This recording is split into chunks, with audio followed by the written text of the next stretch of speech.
Hello and welcome back to the Cosmic Enigma. Here we share real-life experiences of encounters with the unknown, stories that come from beyond the stars, crafted to help you relax and drift off to sleep. Drop a comment and let me know where you're listening from. I love seeing just how far this mystery reaches. Now find a comfortable spot, take a deep breath, and let yourself be carried away. Story 1.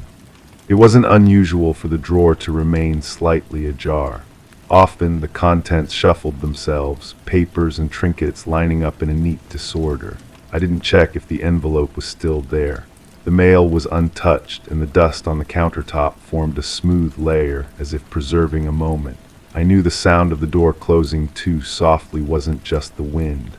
My reflection in the window seemed to linger longer than usual as I turned away. I noticed the light in the hallway flickering, but I didn't replace the bulb. Nothing happened that night. I want to make that clear from the start. People sometimes ask me about it, and I tell them there's nothing to talk about. I was tired, maybe a little stressed from work, and my mind was playing tricks on me. That's all it was, just an ordinary evening that I happened to remember wrong. I didn't see anything unusual when I pulled into the driveway.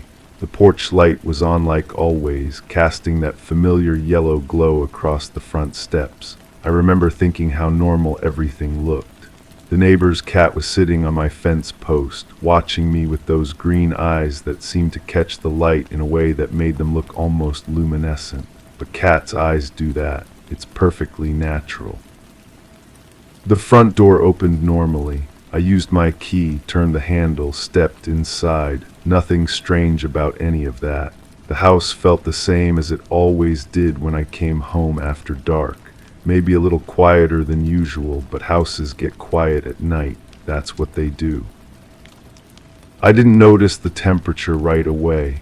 Or rather, I did notice it, but there was nothing to notice. It was comfortable inside, maybe a degree or two cooler than I expected, but the thermostat was working fine. I checked it later. Well, I glanced at it. The numbers looked normal, though I can't recall exactly what they said. Something reasonable, something that made sense.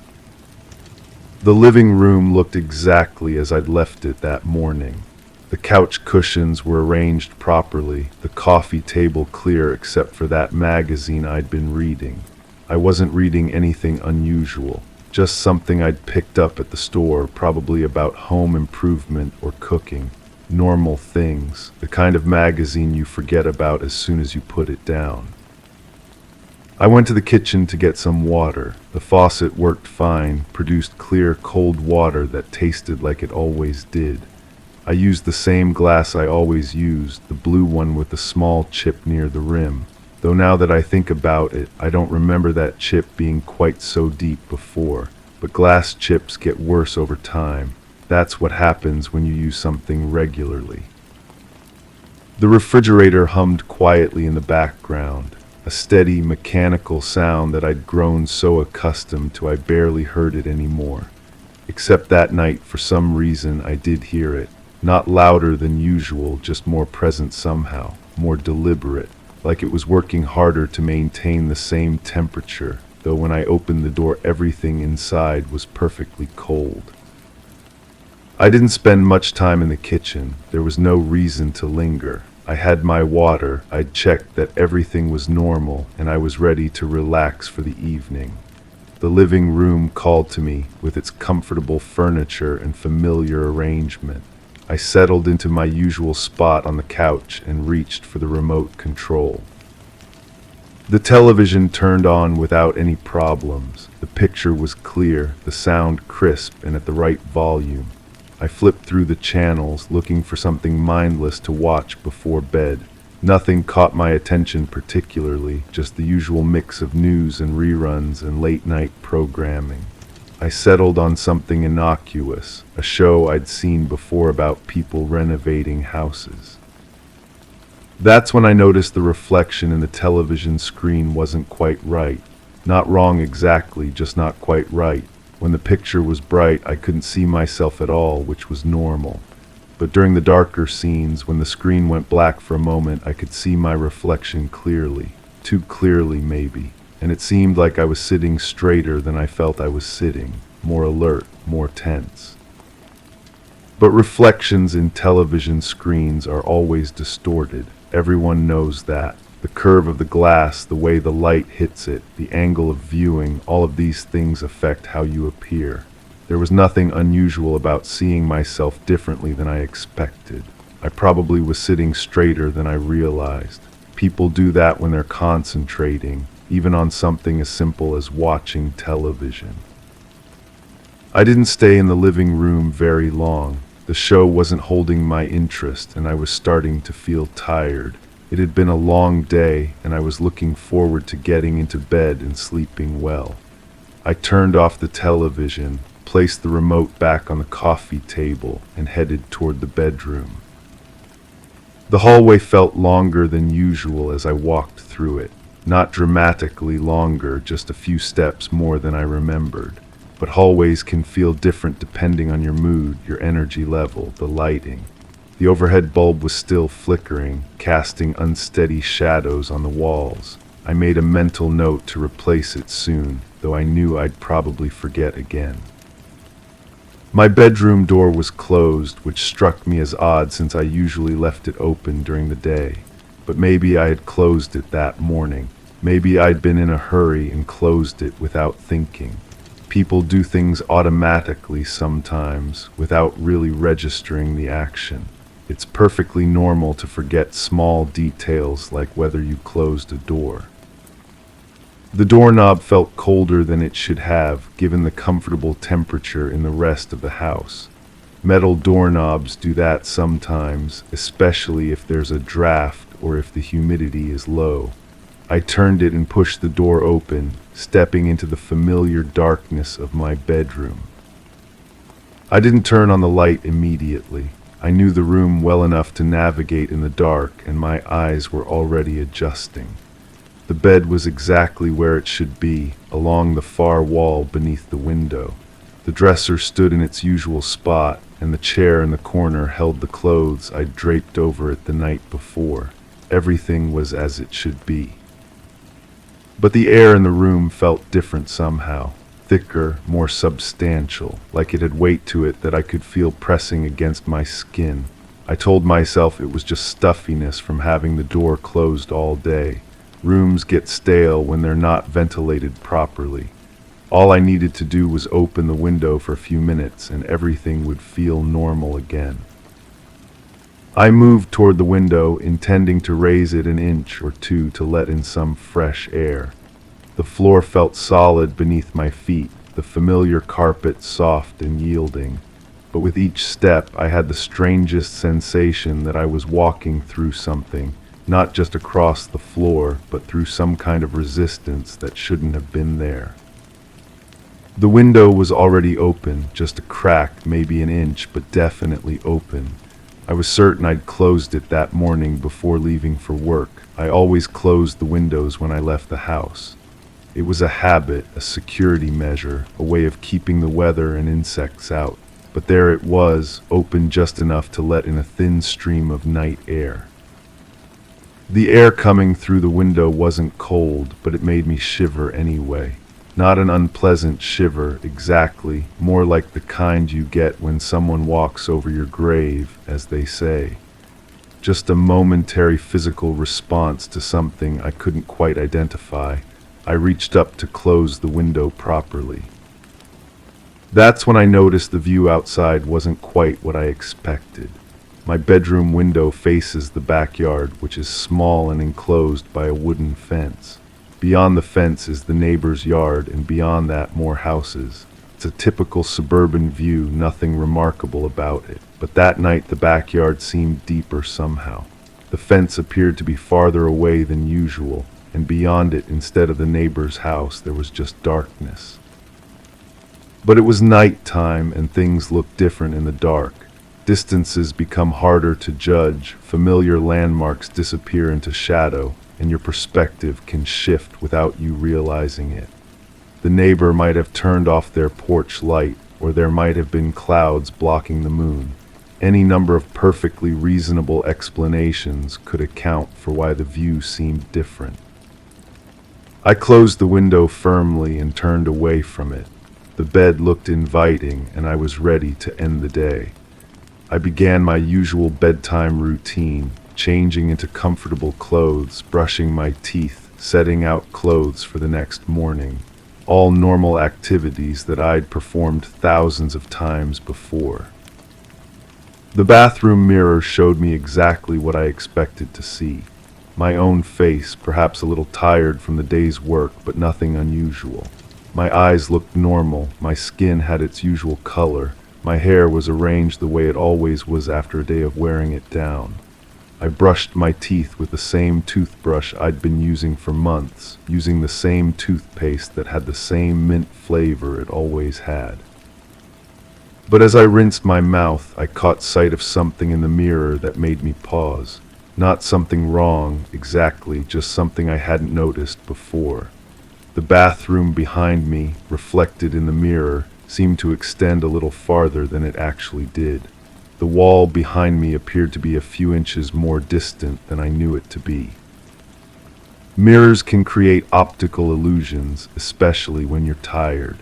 The angle of reflection, the lighting, the way your eyes focus, all of these factors can make spaces appear larger or smaller than they really are. I'd probably just never noticed this particular quirk of the bathroom mirror before. Every mirror has its own characteristics, its own way of showing the world. I finished in the bathroom and returned to the bedroom, ready to sleep. The bed felt comfortable and familiar as I pulled back the covers and settled in. The sheets were cool and smooth, the pillow soft beneath my head. Everything was exactly as it should be for a good night's rest. I didn't have trouble falling asleep. My mind was calm, my body relaxed, and within minutes I was drifting off into what should have been peaceful, restorative sleep. The last thing I remember thinking was how glad I was that nothing unusual had happened that evening. Just a normal night at home, exactly what I'd needed. I slept deeply and dreamlessly. At least I think I did. Sleep is such a strange state that it's hard to know for certain what happens during those hours of unconsciousness. Sometimes you dream vividly and remember every detail. Sometimes you dream and forget immediately upon waking. And sometimes you don't dream at all, or at least you don't remember dreaming. But I must have been dreaming, because how else could I explain the images that seemed to linger in my mind when I woke up? Vague impressions of rooms I'd never seen, conversations I'd never had, sensations I'd never experienced. Just the normal detritus of a sleeping mind, processing the day's experiences and creating random connections between unrelated memories. I woke up feeling rested and refreshed. The morning light was streaming through the bedroom window, creating familiar patterns on the wall. The house was quiet in the way houses are quiet in the early morning before the day's activities begin. I lay in bed for a few minutes, enjoying the peace and comfort of being home. When I finally got up, everything was exactly as I'd left it the night before. The clothes I'd set out were waiting for me. My toothbrush was in its usual place in the bathroom. The coffee maker was ready to brew my morning cup. All the small rituals of daily life were there, unchanged and unchanging. The kitchen looked normal in the daylight. The blue glass I'd used for water the night before was sitting in the sink, waiting to be washed. The refrigerator hummed quietly, maintaining its steady temperature. The morning sun came through the window at the same angle it always did, illuminating the same dust motes floating in the same patterns through the air. I made my coffee and sat at the kitchen table, looking out at the backyard. In the daylight, it appeared exactly as it always had. The fence was in its proper place, the neighbor's house was visible beyond it, and the distances were all correct. Whatever trick of perspective had made things seem different the night before had been corrected by the morning light. The day proceeded normally. I went to work, performed my usual tasks, interacted with my colleagues in the usual ways. No one mentioned anything unusual about my appearance or behavior. I felt fine, alert, and focused, with no lingering effects from what had been, after all, just a normal evening at home. But throughout the day, I found myself thinking about small details from the night before, not obsessively, just occasional memories floating to the surface of my consciousness. The way the hallway had seemed longer, the coldness of the doorknob, the view from the bedroom window, all perfectly explainable, but somehow persistent in my thoughts. When I came home that evening, I paid closer attention to things than I usually did.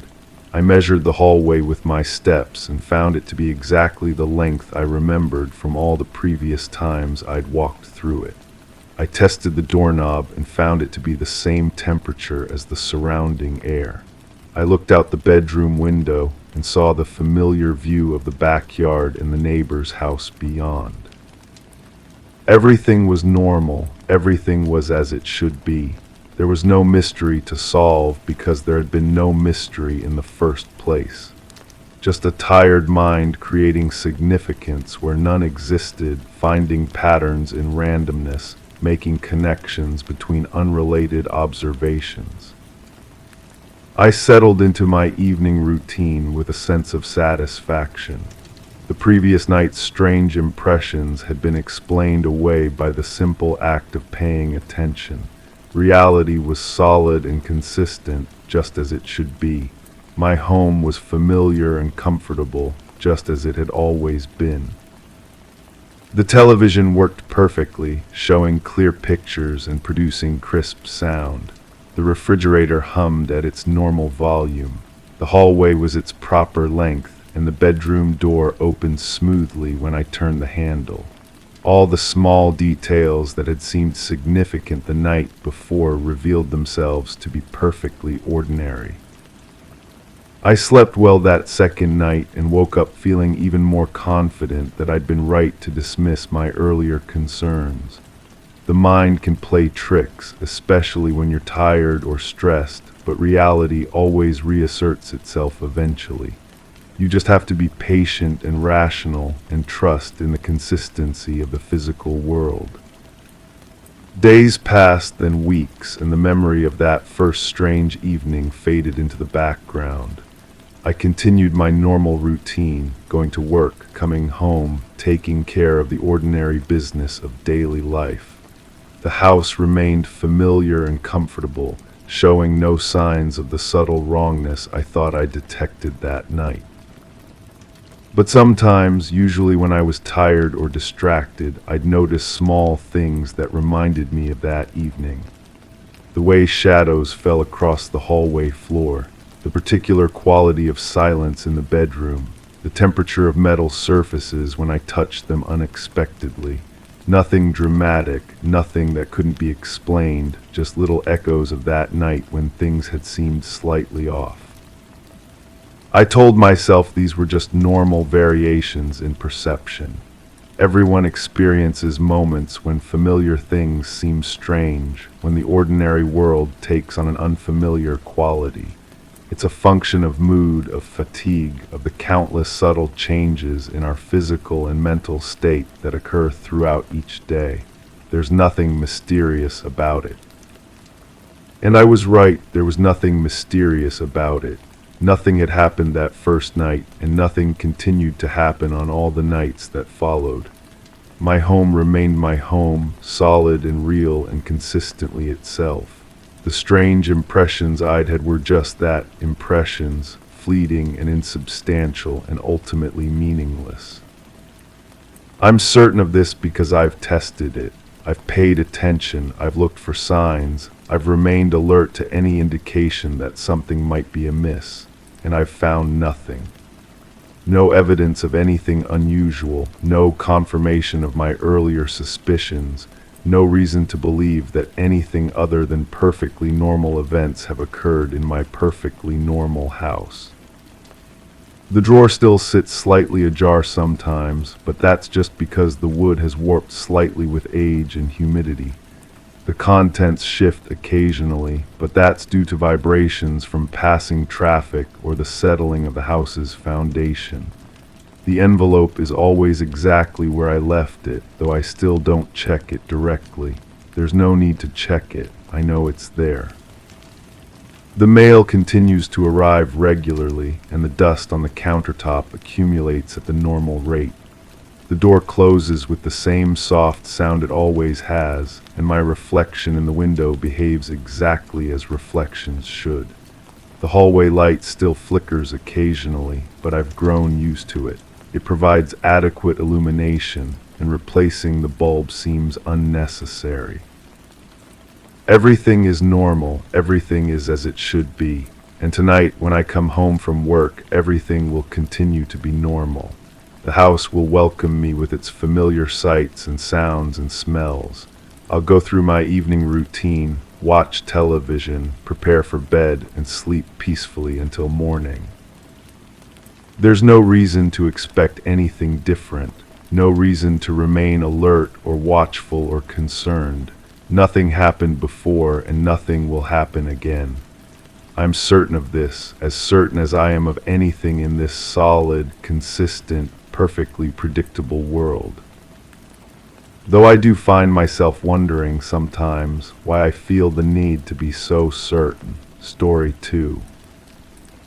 The scent of freshly brewed coffee mingled with the crisp morning air drifting through the open window, creating a strangely inviting atmosphere. Sunlight slanted across the polished wooden floor, highlighting a scattering of delicate white petals that led to the hallway.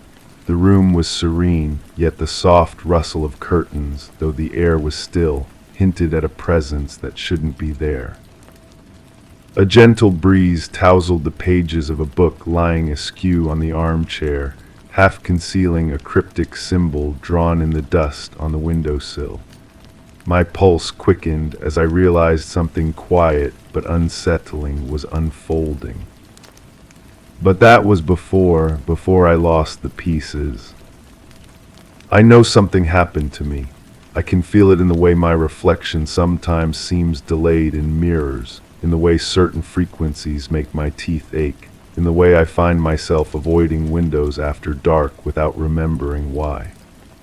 There's a gap in my memory, clean and surgical, like someone reached into my mind and carefully extracted specific moments while leaving everything else intact. The strange thing is, I remember remembering. I have the distinct sensation of knowing something important, something that changed everything, but when I reach for it, there's only empty space where the memory should be. It's like trying to recall a word that sits just on the tip of your tongue, except this word might be the key to understanding why I wake up some nights with the taste of copper in my mouth and the overwhelming certainty that I'm not alone. I've been trying to piece it together, fragments, breadcrumbs leading back to whatever happened during those missing hours. The investigation started when I found the voice memo on my phone. I don't remember recording it. The file was buried deep in my recordings folder, timestamped from a period I can't account for. When I first played it, the sound quality was so distorted I almost deleted it, but something made me listen closer. Beneath the static, I could hear my own voice, distant and strangely flat, as if I were speaking from the bottom of a well. The lights, my recorded voice said, barely audible through the interference. They're not supposed to move like that. Geometric patterns, perfect triangles shifting into something else, something that hurts to look at directly. The recording cut out abruptly, replaced by a low electronic hum that seemed to pulse with an irregular rhythm. I played it again, turning up the volume, and caught something else, breathing that wasn't mine. Slow, deliberate inhalations that sounded too close to the microphone, as if someone had been listening over my shoulder while I spoke. That's when the first fragment surfaced. I was standing in a field. The grass beneath my feet felt wrong, too uniform, like artificial turf, but softer. Above me, the sky flickered between deep purple and absolute black, and suspended in that shifting darkness were lights that moved with impossible precision. Not random, not natural. They formed patterns that my mind struggled to process, geometric shapes that folded in on themselves and emerged as something entirely different. I remember feeling disconnected from my own body, as if I were watching myself from a great distance. My arms hung at my sides unresponsive, while something that sounded like voices but felt like pressure against my eardrums filled the air around me. The voices weren't speaking words exactly, but somehow I understood them anyway, the meaning bypassing my ears and settling directly into my consciousness. They were discussing me. The memory fragment ended there, leaving me gasping in my kitchen with the phone still clutched in my hand. The electronic hum from the recording had stopped, but I could swear I still heard it, faint and persistent, like tinnitus with intention. I started searching my apartment more carefully after that. If I had recorded one voice memo without remembering, there might be other evidence. Other clues to help me understand what had been taken from me. In the back of my closet, behind clothes I hadn't worn in months, I found a small metal object that didn't belong to me. It was roughly cylindrical, about the size of a pen, but heavier than it should have been. The surface was smooth and warm to the touch, with no visible seams or markings. When I held it, it vibrated slightly, irregularly, like a phone receiving notifications on silent mode. The moment my fingers closed around it, another fragment broke through. I was no longer in the field. I was inside somewhere, though the walls seemed to bend and shift when I wasn't looking directly at them. The air tasted of new plastic and cold blood, a combination so specific and disturbing that even now, remembering it makes my stomach turn. Behind me I could sense something moving, something large enough to displace air but silent in its approach. I tried to turn around in the memory, but my body wouldn't respond. I was frozen in place, forced to stare ahead at what looked like a doorway that opened onto nothing, not darkness, nothing. An absence so complete it seemed to pull at my vision, drawing my eyes toward it despite every instinct screaming at me to look away. The breathing from the voice memo was there too, measured and patient, coming from directly behind my left shoulder. Close enough that I should have felt warm breath against my neck, but there was only cold. A spreading chill that started at the base of my skull and worked its way down my spine like ice water in my veins. Then came the sound, not quite mechanical, not quite organic. A low thrumming that seemed to originate from inside my own chest, as if something had crawled into my ribcage and was testing the acoustics. The sound built in intensity until I could feel it in my teeth, in my bones, vibrating through every cell in my body. The fragment ended abruptly, leaving me standing in my closet with the metal object still warm in my palm. But something was different now. Something had changed in the transition between memory and present. My reflection in the closet mirror was wrong. Not obviously wrong, the differences were subtle, almost imperceptible. My eyes seemed darker, the pupils slightly too large for the available light. My skin had a waxy quality that made me look like a photograph of myself rather than the actual thing. And when I moved, there was a delay, as if the reflection needed a moment to remember what it was supposed to be doing. I stepped closer to the mirror, studying my face for other changes, and that's when I noticed the breathing. Not mine, the same slow, deliberate inhalations from the voice memo coming from somewhere behind me. I spun around, but the closet was empty. Just clothes and shadows and the lingering scent of new plastic and cold blood. The breathing continued. I left the closet, then the bedroom, then the apartment entirely. But the sound followed me, always just at the edge of perception, like a radio playing in another room. Sometimes it would fade until I almost convinced myself it was gone, then return with renewed clarity, reminding me that whatever had happened in those missing hours wasn't finished with me yet. The investigation became an obsession. I searched every corner of my life for evidence, for fragments, for anything that might help me understand what had been done to me. I found more voice memos, dozens of them, all recorded during the same impossible time frame. My voice in each one was flat and emotionless, reporting observations like a scientist documenting an experiment. "The walls here don't follow normal geometry," one recording said. "Parallel lines that meet in the middle, corners that bend inward on themselves. Walking forward takes you backward, but only sometimes." Another, "I can see myself from above, standing perfectly still while they work. The tools look familiar, but I can't name them. They're taking something, removing it carefully like surgeons extracting a tumor. But it doesn't hurt, it should hurt." And the most disturbing, "I understand now why they chose me. It's not random, it's never random. They've been watching, waiting for the right combination of factors, the right mental frequency, the right capacity for forgetting. I won't remember this conversation, but part of me will always know it happened." Each recording triggered new fragments, new pieces of the puzzle that refused to form a complete picture. I saw rooms that couldn't exist, filled with equipment that served no recognizable purpose. I felt hands that weren't quite hands touching my face, my scalp, the base of my neck where thoughts become electrical impulses. I heard conversations in that same pressure language, discussing procedures and protocols and the delicate art of selective memory extraction.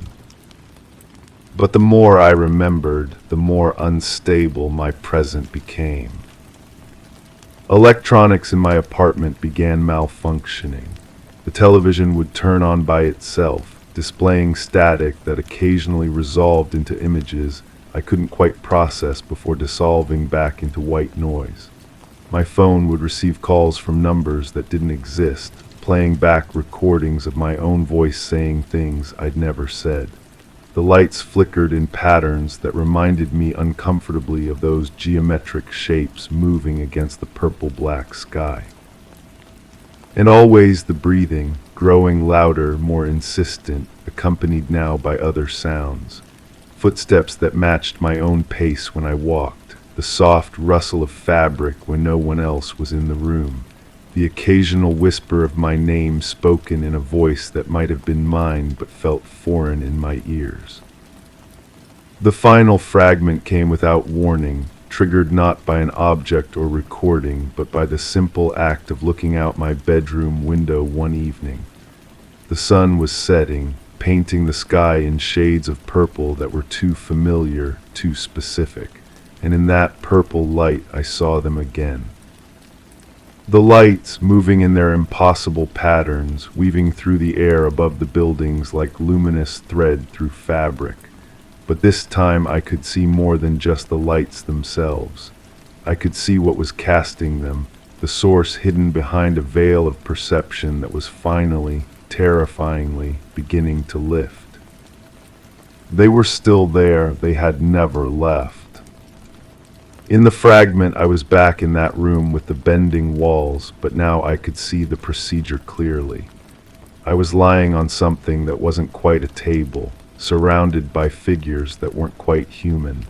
They moved with fluid precision, their two long fingers manipulating instruments that seemed to exist in more dimensions than my eyes could track.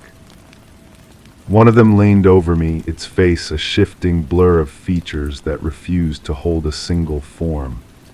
When it spoke, the words bypassed my ears entirely, appearing directly in my consciousness like thoughts that weren't my own.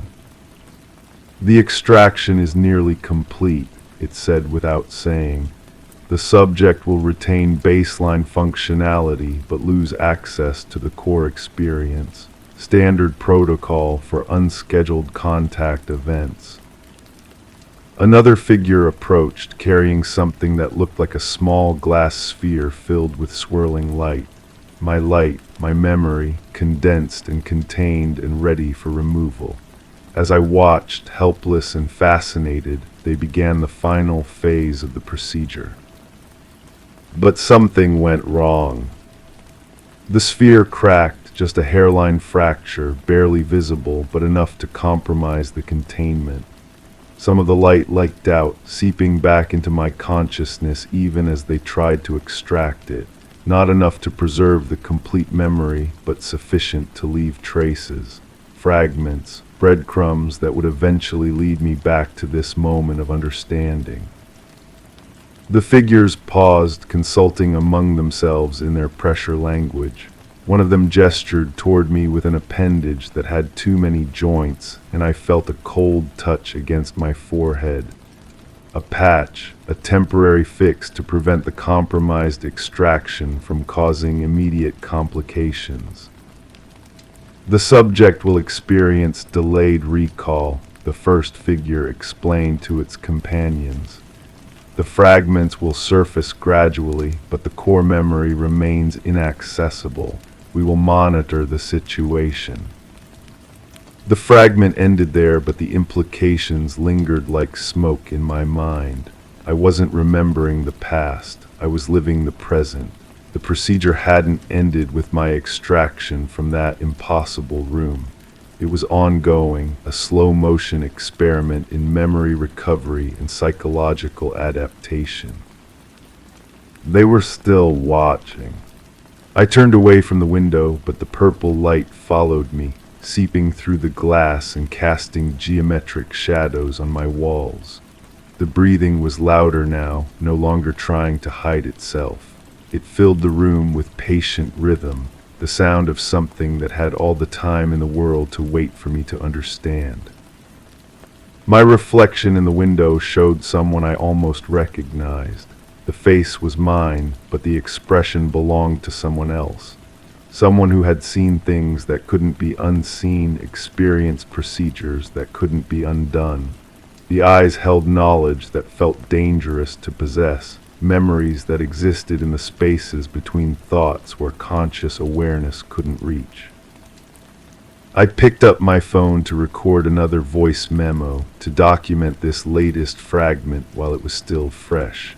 But when I opened the recording app, I found a new file waiting for me, one I hadn't noticed before, timestamped just moments ago. My voice flat and emotionless, speaking words I didn't remember saying. The reconstruction is proceeding as expected. Subject shows appropriate levels of curiosity and distress. Memory fragments are integrating successfully. Recommend continuation of current protocol. I dropped the phone, but the recording continued playing, my voice filling the room with clinical observations about my own psychological state. In the background, barely audible beneath my words, I could hear that familiar electronic hum, and something else. The sound of fingers that weren't quite fingers, tapping against surfaces that weren't quite there. The purple light pulsed once, twice, then faded back to ordinary evening darkness. But I knew it would return, just as I knew the fragments would keep coming, each one more complete than the last, until I finally understood the full scope of what had been done to me. What was still being done to me? I looked at my reflection in the black window, and for just a moment I saw them standing behind me.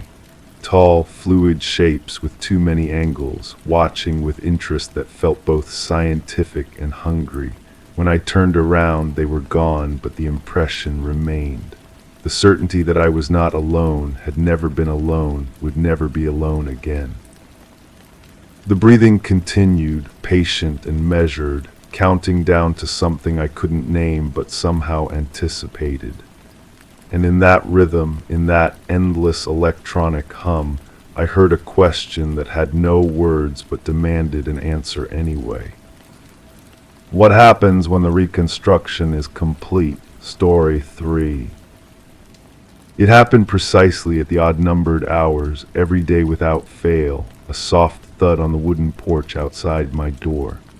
I convinced myself it was just the neighbor's cat or perhaps the wind, a sound so regular it blended into the hum of daily life. But last Tuesday I noticed a new development, a second thump, softer, yet distinctly out of sync with the first. By Thursday the rhythm was further off, in a rhythmic duet echoing in the stillness.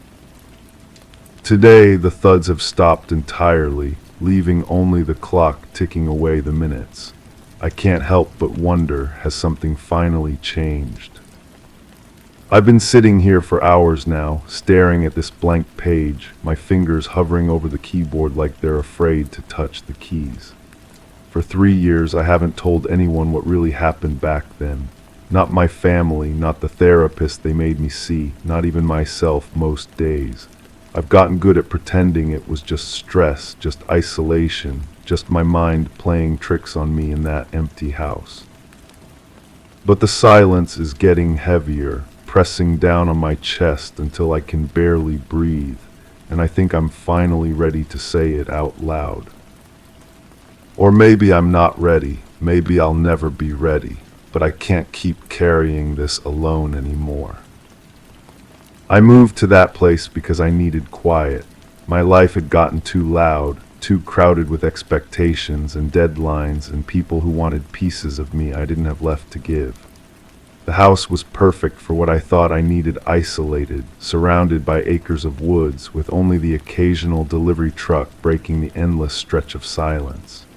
The rent was cheap, probably because most people would find it too lonely out there, but loneliness felt like a luxury then. The first few weeks were exactly what I'd hoped for. I'd wake up to birdsong instead of traffic, spend my days reading and writing, take long walks through the forest paths that crisscrossed the property. The house itself was simple 2 bedrooms, a kitchen that opened into a living room, hardwood floors that creaked pleasantly under my feet. There was something soothing about the predictability of it all, the way the floorboards groaned in the same spots every time, the way the old refrigerator hummed its mechanical lullaby. I should have paid more attention to the details that didn't fit. The first thing I noticed was how the lights in the kitchen would flicker whenever I used the microwave, but only when I heated things for exactly 90 seconds. Any other time setting and they stayed steady. I told myself it was just old wiring, the kind of quirk you'd expect in a house that had probably been built decades ago. Old houses have personalities, I reasoned, little electrical hiccups that give them character. But then there were the sounds. Not the thuds on the porch, those came later. These were smaller sounds, the kind that live in the spaces between your conscious thoughts. A soft tapping that seemed to come from inside the walls, always in groups of 3, always when I was settling down to sleep. The creak of floorboards in the empty bedroom above mine, footsteps that followed no human rhythm, too slow and too deliberate to be the house settling. I started sleeping with earplugs, but somehow the sounds found their way through anyway, vibrating through the wooden frame of the house and into my bones. The smell started around the same time, sweet and metallic like copper pennies dissolved in honey. It would drift through the house at random moments while I was cooking dinner, while I was reading in the living room, while I was brushing my teeth before bed. I checked every corner for dead mice, inspected the plumbing, even called the landlord to ask about gas leaks. He assured me everything had been checked recently, that the house was perfectly safe. Safe, the word tastes different now. I began to notice patterns. The flickering lights, the tapping in the walls, the sweet metallic smell, they all seemed to cluster around certain times of day. Early morning just before dawn, late afternoon when the light was golden and slanted, and always in the deep hours of night when the world felt thinnest, like tissue paper stretched too tight. The mirrors started reflecting things wrong around the 4th week. I'd catch glimpses of movement that didn't match my own, shadows that lingered a split second too long after I'd moved away. At first, I thought it was just the angle of the light, the way old glass can warp and distort. But then I started testing it, standing perfectly still in front of the bathroom mirror and watching my reflection sway slightly, as if moved by a breeze I couldn't feel. The pressure in my chest began then, a weight that settled just below my ribcage and never quite went away. It was worse near anything electronic, the television, my laptop, the old radio in the kitchen that I'd never turned on but sometimes caught murmuring voices too low to understand.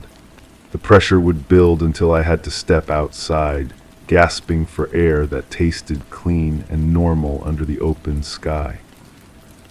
I started spending more time on the porch, even when it was cold, even when rain drummed against the roof with a rhythm that sounded almost like Morse code. The outside world felt safer somehow, less contaminated by whatever was growing in the spaces between the walls.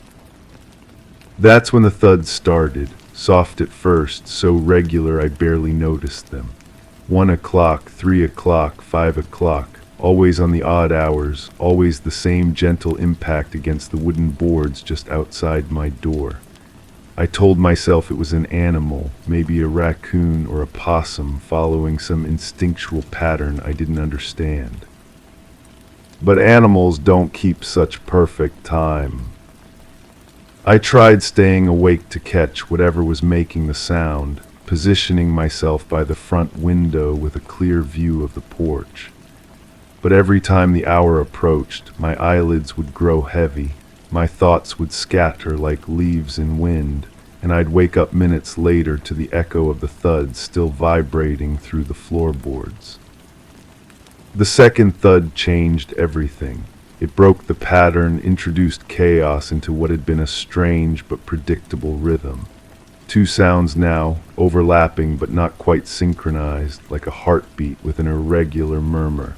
The sweet metallic smell grew stronger on those nights, seeping through the walls until I could taste it on my tongue. I started having dreams about the house before I'd ever seen it. Dreams where I walked through rooms that were almost familiar but not quite right, where the walls breathed like living things and the floors pulsed with a rhythm that matched the thuds on the porch. In these dreams, I wasn't alone. Something moved through the house with me, always just out of sight, always 1 room ahead or 1 room behind. I'd wake up with the taste of copper honey in my mouth and the absolute certainty that I wasn't the first person to live in that house.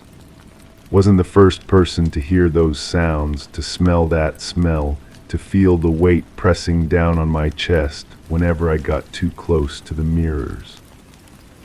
The key moment came on a night when the thuds had grown completely arrhythmic, scattered across the hours like raindrops on a roof. I'd given up trying to sleep and was sitting in the kitchen with a cup of tea, watching the lights flicker in their 90-second pattern, even though the microwave was silent and cold. That's when I saw it. A figure on the porch, visible through the kitchen window, standing exactly where the thuds always landed. It was human-shaped but wrong somehow, too tall and too still, like a photograph of a person rather than a person themselves. The porch light should have illuminated it clearly, but the figure seemed to absorb the light instead of reflecting it, a shadow with more substance than the darkness around it. I couldn't move, couldn't breathe. The pressure in my chest had become a crushing weight, and the sweet metallic smell was so strong now that my eyes began to water. The figure stood there for what felt like hours, but was probably only minutes, and then it turned toward the window where I sat frozen. I don't remember its face. I've tried to remember, spent countless nights staring at the ceiling and trying to reconstruct those features, but my mind slides away from the memory like water off glass. What I do remember is the recognition in its posture, the way it tilted its head as if it had been waiting for me to finally see it clearly. The lights in the kitchen began to strobe, not the gentle flicker I'd grown accustomed to, but a violent, seizure-inducing flash that turned the world into a series of still photographs. In the spaces between the flashes, the figure moved closer to the window, crossing the distance in impossible jumps, there and then closer and then right against the glass. I ran. I don't remember packing, don't remember calling anyone or making arrangements. The next clear memory I have is sitting in a hotel room 3 states away, staring at my hands and wondering why they were shaking. The landlord called a few days later to ask why I'd left all my belongings behind, why I'd disappeared without notice. I told him there had been a family emergency, that I'd send for my things later. I never did. That was 3 years ago, and I've built a new life since then. A good life, I tell myself. I live in the city now, surrounded by people and noise and the constant hum of civilization. I have neighbors whose voices I can hear through thin walls, whose footsteps above my head follow predictable human rhythms. The lights in my apartment work exactly as they should, and the mirrors reflect only what stands in front of them. But the pressure in my chest never fully went away. It's lighter now, manageable most days, but it flares up whenever I'm near certain electronics, whenever I catch a whiff of something sweet and metallic on the air.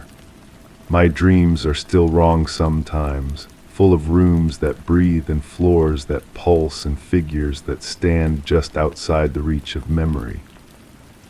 And lately I've started noticing new patterns. The way my phone sometimes picks up signals it shouldn't, voices speaking in frequencies too low to understand. The way my laptop screen flickers when I'm typing late at night, not the gentle flicker of old wiring, but something more deliberate, more aware. The way shadows in my peripheral vision sometimes move independently of their sources. I tell myself it's just paranoia, just the lingering effects of too much isolation and too much stress. The mind plays tricks, I know this. Memory is unreliable, perception can be distorted by fear and expectation, and the desperate human need to find patterns in chaos. But last week I started hearing thuds. Not on my door. I live on the 15th floor of a building with electronic locks and security cameras. But somewhere in the walls, soft impacts that follow no schedule I can predict, sounds that seem to move through the building's skeleton like blood through veins. My neighbors don't seem to hear them, don't seem to notice the sweet metallic smell that drifts through the ventilation system on certain nights. I've been telling myself that talking about it would help, that confession might lift some of the weight from my chest and let me breathe clearly again. But now that I've written it all down, now that I've let the words spill out onto the page like water from a broken dam, I realize that some secrets don't want to be shared. They want a spread. The pressure in my chest is building again as I type these final words, and I can smell copper honey seeping through the walls of my apartment. The lights are starting to flicker, not in the 90-second pattern I remember, but in something new, something that feels like Morse code tapped out by fingers I can't see. I thought distance would save me. I thought 3 states and 3 years would be enough to leave whatever was in that house behind. But I'm beginning to understand that some things don't stay in the places where you first encounter them. Some things follow you home. The thuds have started again, and this time they're not coming from the porch outside my door. They're coming from inside the walls, moving closer with each soft impact, and I have the terrible certainty that when they finally reach me, I'll turn around to see a figure that's been waiting patiently for 3 years for me to stop running. I can hear it now moving through the spaces between the walls, and I know that talking about it was a mistake. Some doors should stay closed, some patterns should never be acknowledged, and some confessions only serve as invitations. The lights are flickering faster now, and in the spaces between the flashes, I can see shadows moving with purpose and intelligence, getting closer to wherever I am, wherever I think I'm safe. I should stop writing, should close this laptop and pretend I never started this confession. But my fingers keep moving across the keys, and I realize with growing horror that I'm no longer sure if the words are coming from me or through me. The sweet metallic smell is overwhelming now, and the pressure in my chest has become a crushing weight that makes each breath a struggle. But the worst part is the certainty settling over me like a heavy blanket, the knowledge that I was never really alone in that house, and I'm not alone now. I've been carrying something with me all this time, something that feeds on isolation and silence and the spaces between thoughts. And by speaking about it, by dragging it into the light of words and memory, I've only made it stronger. The thuds are right outside my door now, soft and patient and perfectly timed, and I know that when I finally find the courage to look through the peephole, I'll see a figure that's been waiting for me to invite it in. Some confessions aren't meant to free you. Some confessions are just another way of opening the door. Story 4. It wasn't the first time the gate creaked open on its own. The wind seemed to find it amusing, pushing an invitation into the yard that never quite felt right. I noticed the same scuff marks by the fence, a pattern etched into the earth, but it looked the way it always did. The morning sun didn't change that. The garden hose lay coiled neatly, the way I liked it, damp but unused. The third step on the porch still groaned under weight only I felt. At dusk, I often left the gate ajar. If someone decided to close it, I'd rather they didn't feel unwelcome. The humming started somewhere behind my left ear, not inside my head, but close enough that I'd turn to look and find nothing there. It had the quality of electricity running through old wiring, that steady vibration that makes your teeth ache if you listen too long. Sometimes it would stop mid-breath, leaving a silence so complete I'd wonder if I'd gone deaf. Then it would return lower in pitch, like something settling into a comfortable frequency. The metallic taste would follow, coating my tongue with the flavor of pennies left in rain.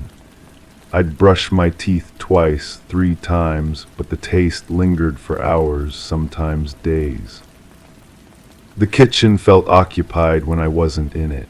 I'd walk in and sense the aftermath of movement, like someone had just stepped out of frame.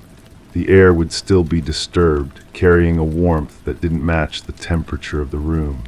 My coffee mug would be turned exactly 90 degrees from where I'd left it, the handle pointing toward the window instead of the wall. The chair at the small table would be pulled out just enough for someone to have sat down, though I lived alone and hadn't used that chair in weeks.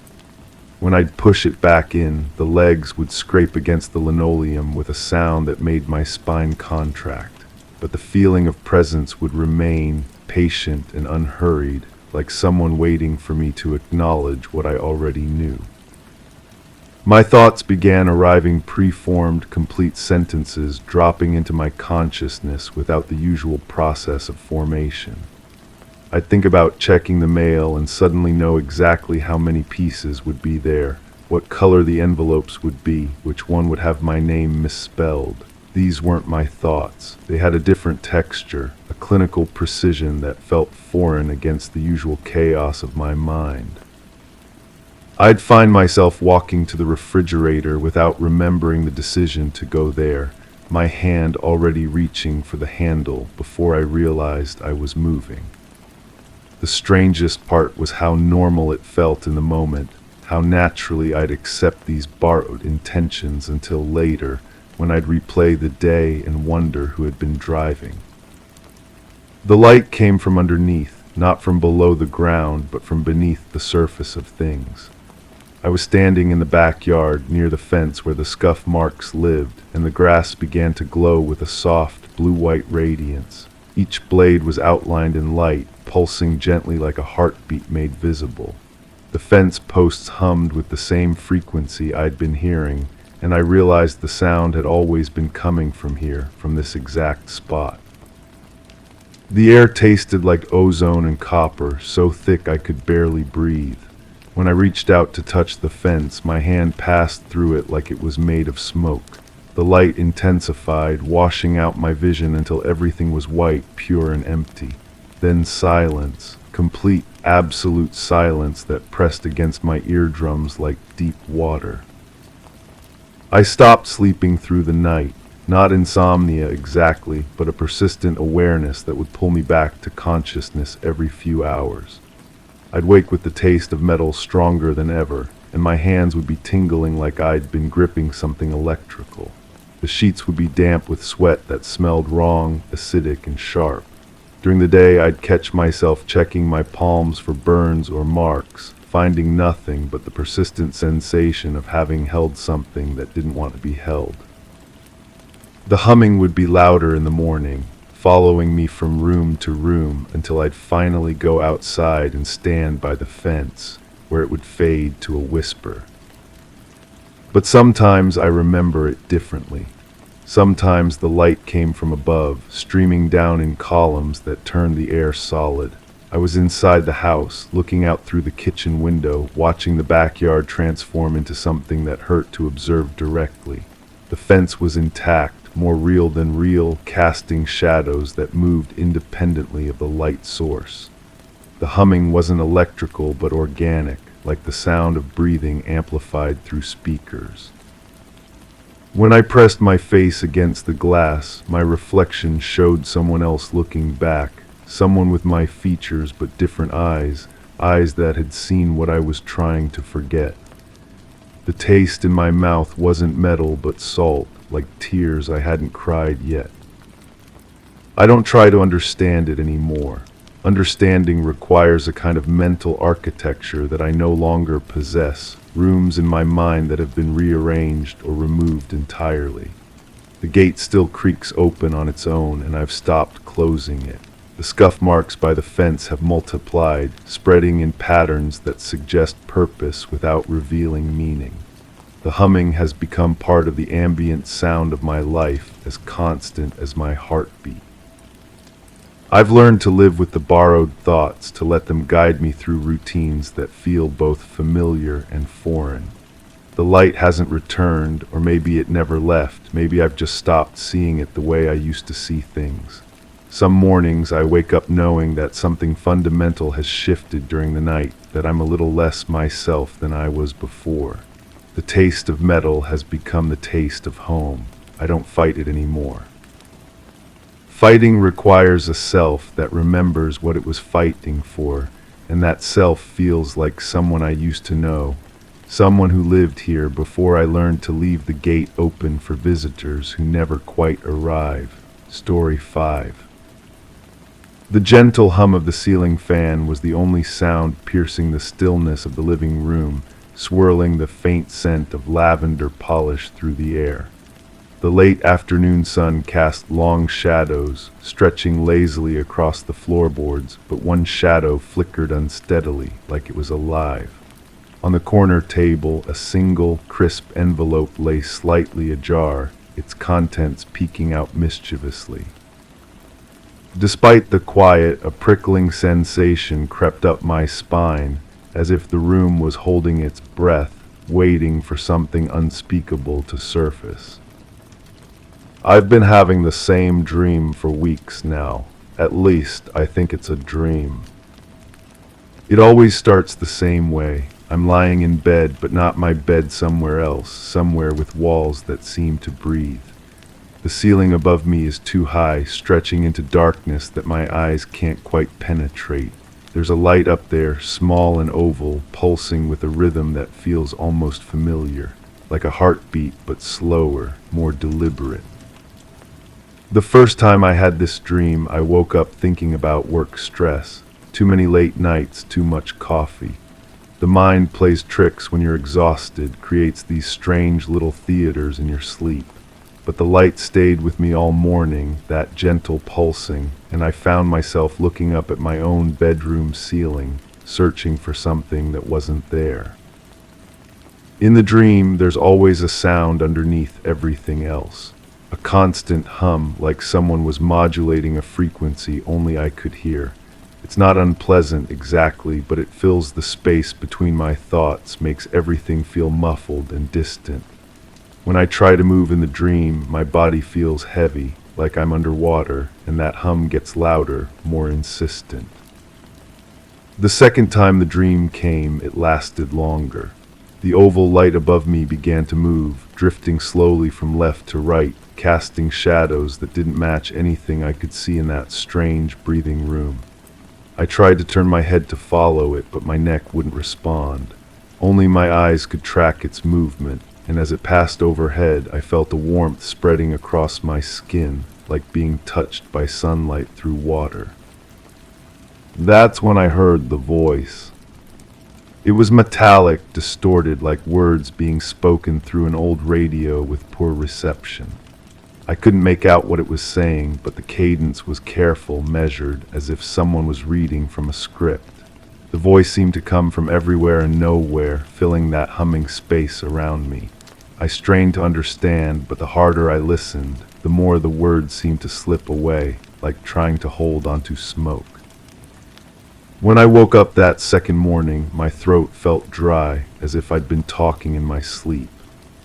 I made coffee and tried to shake off the lingering sensation of that metallic voice, but throughout the day, I kept hearing echoes of it in everyday sounds: the microwave beeping, the radio static between stations, even the way my neighbor's dog barked in the afternoon. It was during lunch that I noticed the first trace. I was sitting at my kitchen table, eating a sandwich and scrolling through my phone when I saw it. On the counter next to the toaster sat a small glass of water, not unusual, except I didn't remember pouring it. The water was perfectly still, no bubbles, no condensation on the glass. It looked like it had been sitting there for hours, maybe longer. I stared at that glass for a long time, trying to remember when I might have filled it. The memory felt slippery, like something I'd done in another life. When I finally picked it up, the water was room temperature, tasteless, but as I drank it, I caught a scent that made my stomach flutter with recognition. Sharp and clean, like ozone after a storm, but more artificial. The same smell that had been lingering at the edges of my dreams. The third dream was different, more vivid than any reality I'd ever experienced. I was in that same breathing room, but now I could see more of it. The walls curved gently, seamlessly flowing into the floor and ceiling, all made of the same smooth, pale material that seemed to glow with its own inner light. The oval light above me was brighter now, and I could feel its attention like a physical weight pressing down on my chest. Time moved strangely in this dream. I would blink and suddenly the light would be in a different position. Blink again and the humming would change pitch, becoming almost musical. The metallic voice returned, clearer this time, though still incomprehensible. It spoke in measured intervals, pausing as if waiting for responses I couldn't give. I felt as if I were being lifted, though no part of my body moved. It was a sensation of floating, of being carefully examined, turned this way and that by invisible hands. The warmth spread across my skin again, but now it came in patterns, moving from my fingertips up my arms, across my chest, down my legs. Each touch left behind a tingling sensation that felt more real than anything I'd ever experienced while awake. During this dream, I became aware that I was being watched. Not just by the light above me, but by something else, something I couldn't see but could feel hovering at the edges of my perception. It was patient, this presence, waiting for something I didn't understand. The knowledge that I was being observed filled me with a strange calm rather than fear, as if this was exactly where I was supposed to be. When I tried to wake up from this dream, I couldn't. I would tell myself to open my eyes, to sit up, to return to my own bed, but nothing happened. I remained floating in that curved, glowing room, listening to the metallic voice speak its careful words, feeling those invisible hands map every inch of my body with warm, tingling touches. I finally woke up in my own bed as the sun was rising, but the transition felt wrong, like stepping through a door that led to the wrong house. My sheets were damp with sweat, and there was a taste in my mouth I couldn't identify, metallic but not unpleasant. When I looked at my hands in the morning light, I saw thin red marks on my forearms, perfectly parallel lines that looked almost like scratches but felt smooth to the touch. I couldn't remember getting hurt. That's when the dreams started blighting into my waking life. I would be sitting at my desk working on something routine when I'd hear that humming sound underneath the normal office noise. Just for a moment, barely perceptible, but unmistakably the same frequency from my dreams.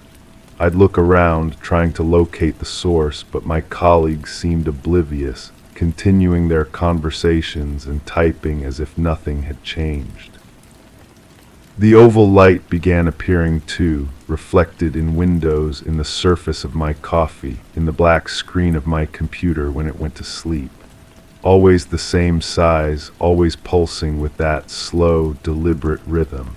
I'd blink and it would be gone, leaving me to wonder if I'd seen anything at all. Electronics started behaving strangely around me. My phone would display text messages that disappeared when I tried to read them. The radio in my car would tune itself to empty frequencies, filling the space with soft static that almost sounded like that metallic voice trying to break through. My laptop would wake itself from sleep mode in the middle of the night, the screen glowing in my bedroom like a pale, rectangular sun. I began losing track of time. I'd sit down to eat breakfast and suddenly it would be afternoon, with no memory of the hours in between. Sometimes I'd find myself standing in rooms I didn't remember entering, holding objects I didn't remember picking up. Once I discovered myself in my backyard at what must have been dawn, still wearing my pajamas, staring up at the sky as if I was looking for something specific among the fading stars. The most disturbing part was how natural these lapses felt. Each missing hour, each unexplained moment seemed to settle into my memory like something that had always been there. I would try to feel concerned about the lost time, but the worry would slip away, replaced by a strange sense of completion, as if I'd been exactly where I was supposed to be, doing exactly what I was supposed to do. My dreams became more frequent, sometimes coming during brief naps in the afternoon, sometimes arriving even when I was sure I was still awake. The breathing room felt more familiar each time, like returning to a childhood home after years away. I began to recognize subtle details, the way the curved walls met at specific angles, the pattern of the humming as it shifted through its cycles, the particular warmth of those invisible touches as they traced their careful paths across my skin. The metallic voice grew clearer with each visit. Though I still couldn't understand the words, I began to recognize the emotional undertones: patience, curiosity, something that might have been affection. It would speak, then pause, as if giving me time to respond. During these pauses, I found myself trying to answer, though I never knew what I was trying to say. One morning, I woke up with dirt under my fingernails.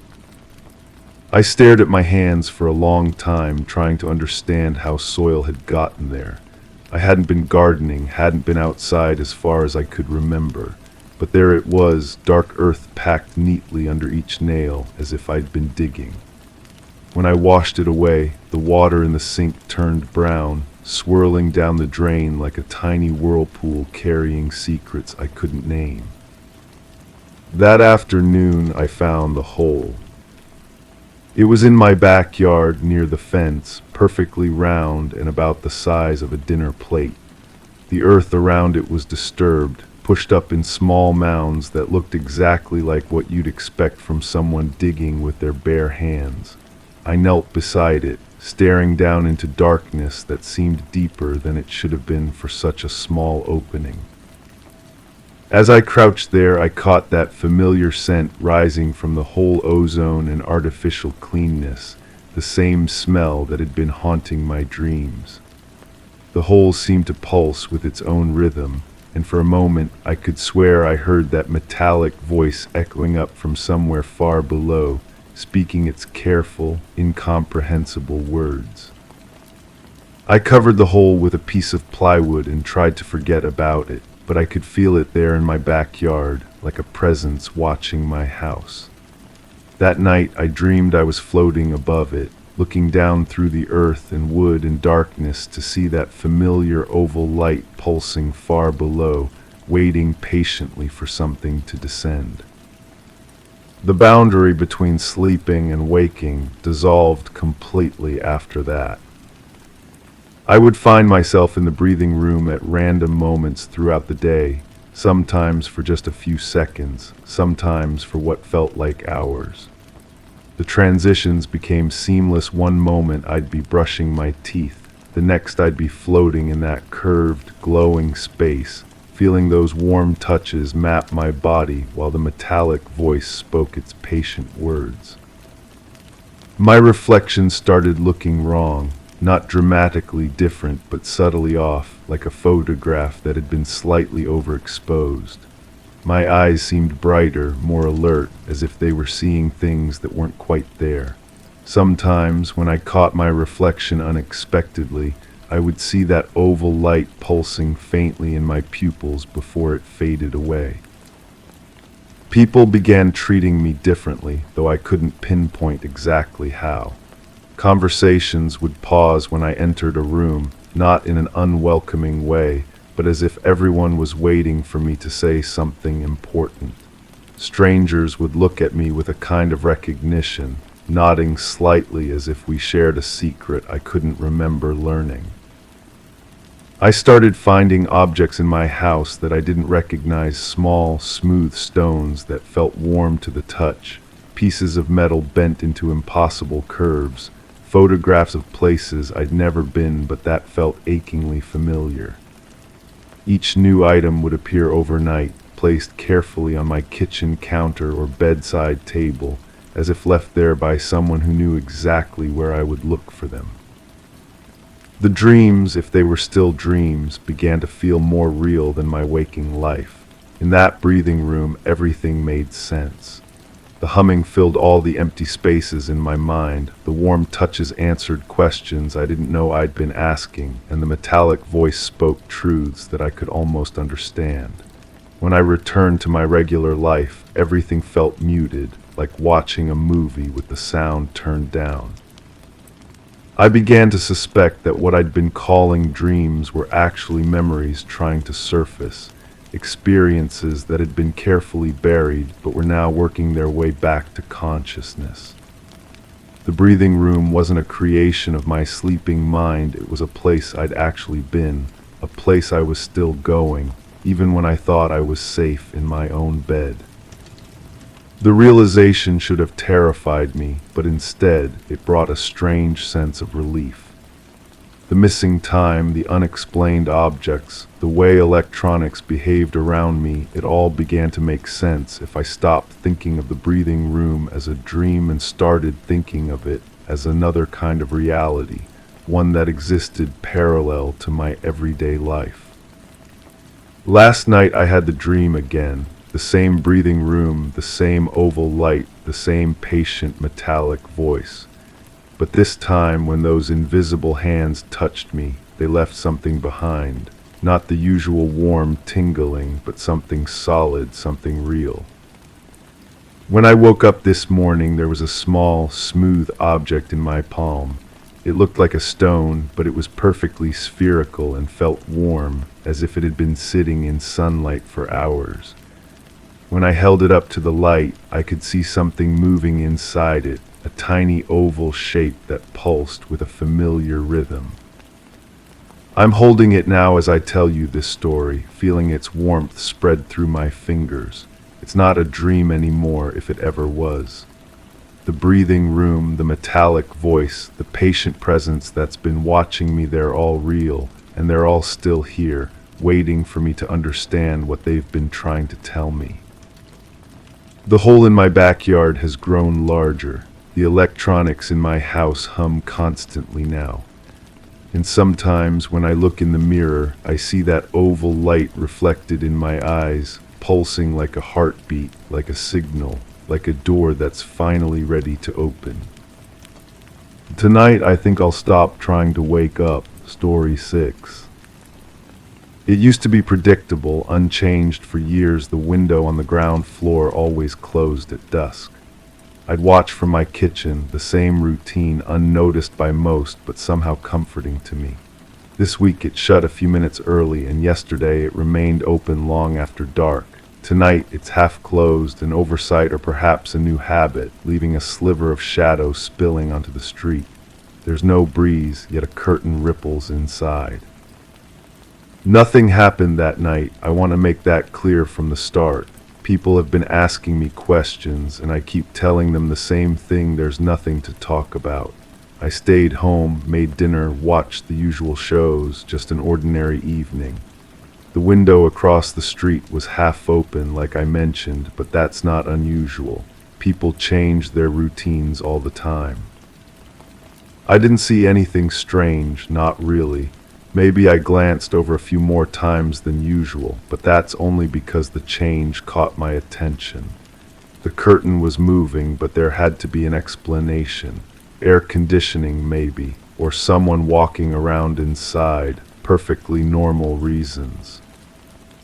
The first time I noticed the light, I dismissed it immediately.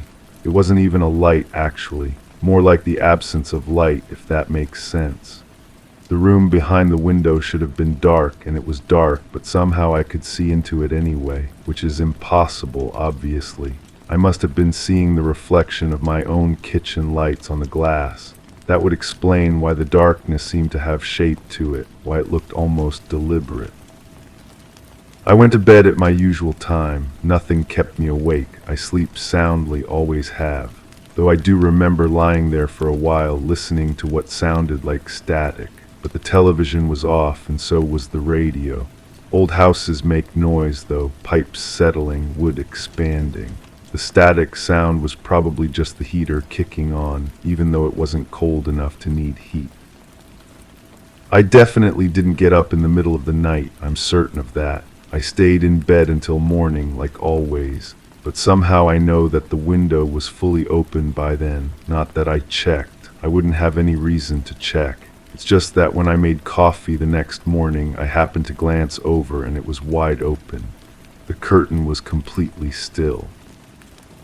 The second night I made sure to close my own blinds before dark. There was no point in looking at something that wasn't there. I had work to catch up on anyway, bills to pay, normal evening activities. I kept myself busy. The humming sound that seemed to come from outside was probably just traffic, even though our street doesn't get much traffic after sunset. I didn't smell anything metallic. People keep asking me about smells, and I keep telling them there weren't any. Maybe there was something faint, like rain on metal, but it had been drizzling earlier. That would explain it. Rain has a distinctive scent, especially when it hits aluminum siding or gutters. It wasn't unusual. It wasn't the kind of smell that would stick in your memory or make you feel nauseous. The third night, I decided to read in the living room instead of the kitchen. A change of scenery, nothing more. I positioned my chair so it faced away from the front windows. I was reading a mystery novel, something light and entertaining. I got completely absorbed in it. Hours passed without me thinking about the window across the street at all. But I do remember the silence, not that there was anything wrong with it. Silence is normal at night. It's peaceful, actually. This silence was just more complete than usual, like someone had turned down the volume on the entire neighborhood. Even the refrigerator seemed quieter, even my own breathing. It was the kind of silence that makes you aware of your heartbeat, though mine was perfectly steady. I never went to the front door. I want to be very clear about that. I stayed in my chair reading until I got tired enough to go to bed. I didn't check the locks, didn't peer through the peephole, didn't step outside for any reason, so I can't explain why I have such a clear memory of what the street looked like that night. The way the streetlights seemed dimmer than usual, the way the shadows fell at wrong angles, the way the pavement looked wet even though it hadn't rained. The fourth night I took a sleeping pill, just a mild one, the kind you can buy at any pharmacy. I'd been feeling a little restless lately, and I thought a good night's sleep would help. The pill worked perfectly. I was unconscious within an hour and didn't wake up until morning. I'm absolutely certain I didn't dream, because I never dream when I take those pills. Which makes it strange that I can describe the ceiling so clearly. Not my ceiling, I know what that looks like. This was different, lower, with a texture like brushed metal but somehow soft looking, and warm. Even though I never touched it, I knew it would be warm. There were patterns in it too. Not decorative patterns, but functional ones, like circuits or maybe ventilation systems. Very efficient looking. The room itself was larger than it should have been. Larger than the space behind that window could possibly contain. But I wasn't there, so I wouldn't know. It's just that sometimes when you're falling asleep, your mind creates these elaborate spaces. Architects call it dream logic, I think. Your brain fills in details that don't need to make sense. The table in the center was the most detailed part. Smooth, seamless, like it had been carved from a single piece of material. Not wood, not metal, something else. Something that reflected light without being shiny. I could see my reflection in it even though I wasn't there. My reflection looked calm, peaceful even, more relaxed than I'd felt in weeks. The fifth night I decided to stay at my sister's house. She'd been asking me to visit anyway, and I thought it would be nice to get away from my routine for a while. We had dinner, watched a movie, talked about family things, normal, comforting conversation. I slept on her couch, which was comfortable enough. The change of environment was refreshing.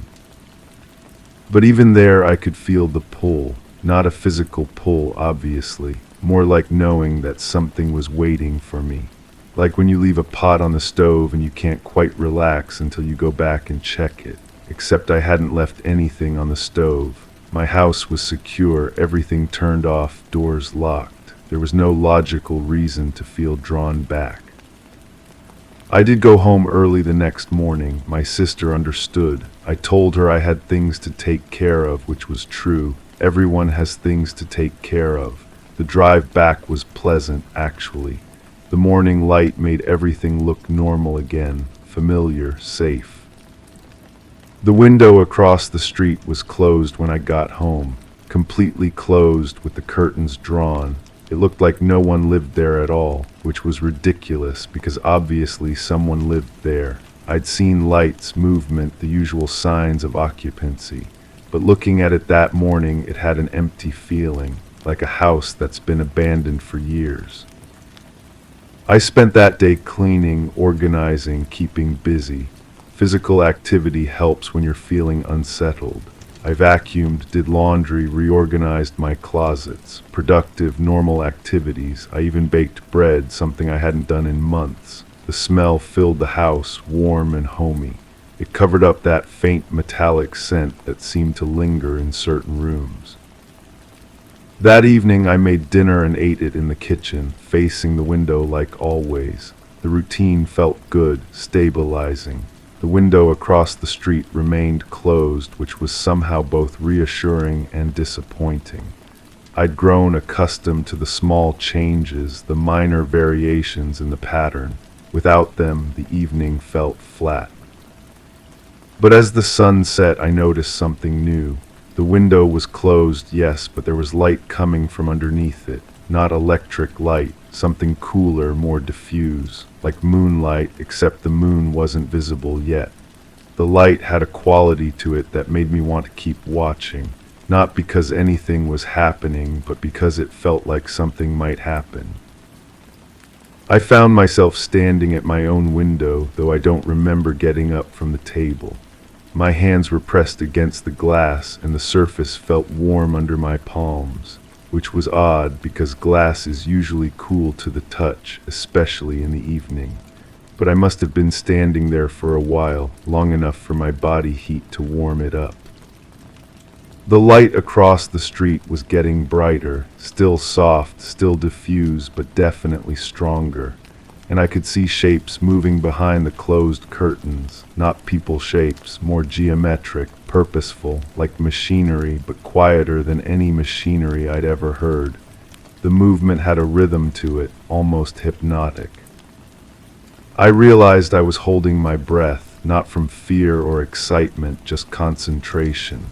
The way you hold your breath when you're trying to hear something very faint, but there was nothing to hear. The evening was as quiet as it had been all week, even quieter maybe, like the whole neighborhood was holding its breath too. The next thing I knew, I was outside, not intentionally. I would never go outside to investigate something like that. I'm not curious in that way. But somehow I was standing on my front porch, still in my house slippers, looking directly at the window across the street. The air was warmer than it should have been, and it smelled like that metallic scent again, stronger now. The window was open, wide open. The curtains were pulled back, and I could see into the room clearly. It was exactly as I'd imagined it during those nights when I definitely hadn't been dreaming. The ceiling, the table, the soft light that seemed to come from everywhere and nowhere. It was all exactly right. And there was someone in the room, not someone exactly, something. It had a human shape, but it moved too smoothly, too deliberately. It was looking right at me, though I couldn't make out any features, just the sense of being observed, evaluated, the way you feel when a doctor is examining you, professional and thorough. I waved. I don't know why I waved. It seemed like the polite thing to do. The figure raised what might have been a hand in response. A greeting or maybe an invitation. The gesture was somehow familiar, like we'd done this before, like this was part of our routine. Then I was back in my kitchen, sitting at the table, finishing my dinner. The food was still warm, so I couldn't have been outside for very long. Maybe I hadn't been outside at all. Maybe I'd just been daydreaming, staring out the window while my mind wandered. That happens sometimes when you're tired. The window across the street was closed again, curtains drawn, no light visible. It looked exactly the way it had looked for years before any of this started, predictable, unchanged, comforting. But I knew it would open again tomorrow night, and I knew I would be watching for it. Not because I wanted to, but because some routines choose you instead of the other way around. Some patterns establish themselves without your permission. I finished my dinner, washed the dishes, and got ready for bed. Everything normal, everything as it should be. I took another sleeping pill just to be safe, just to make sure I got a full night's rest. Though I suspect I won't need it. I have a feeling I'm going to sleep very well tonight, very deeply. And when I wake up tomorrow, I'll remember exactly what I need to remember and forget everything else. The window across the street is dark now, but in a few hours, when the rest of the neighborhood is asleep, it will begin to glow again, and I'll be ready for it. After all, some appointments can't be missed. Story 7. The floor felt almost liquid, yielding to my weight yet holding firm. Odd colors floated in the air, not quite light, casting shifting patterns with no source. My skin tingled in time with a distant thrumming, a sensation that felt orchestrated, deliberate. I tried to focus, but my thoughts slid off reality's edges as if the air itself was humming its own tune. Every instinct screamed that I was not alone, though I could see nothing, only the persistent sense that something watched, waiting. I woke up thinking it was just stress. Work had been demanding lately, and my sleep schedule was all over the place. The dream felt vivid, sure, but dreams always do in those first few seconds after waking. I stretched, felt the familiar ache in my shoulders, and went about my morning routine. Coffee, shower, the usual dance of getting ready for another day. But that humming sound stayed with me. Not literally, I wasn't hearing things, but the memory of it clung to my thoughts like static electricity. I found myself pausing at random moments, listening for something I couldn't name. The sensation was so specific, so detailed, that it felt less like a dream and more like a memory I'd misplaced. The second time it happened, I was ready for it, or thought I was. The floor felt almost liquid again, that same yielding firmness beneath my feet, but this time I could see more. The space around me stretched further than before, walls that weren't quite walls forming boundaries I couldn't quite perceive. The colors were brighter now, more defined blues that shouldn't exist, greens that made my eyes water when I tried to focus on them. The humming was closer, not louder exactly, but more present, as if it had moved from somewhere distant to somewhere just beyond my vision.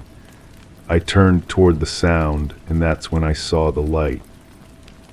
An oval shape hovering at what might have been eye level if I could trust my sense of up and down in this place. It pulsed with a rhythm that matched my heartbeat, or maybe my heartbeat was matching it. The light didn't illuminate anything, it simply existed, casting no shadows, revealing nothing about the space around it. I tried to speak, to call out, but my voice felt muffled, as if the air itself was absorbing the sound before it could travel. The light pulsed faster, and I felt something shift in the atmosphere. A presence, definitely a presence, though I still couldn't see anything beyond that floating oval. Then came the voice.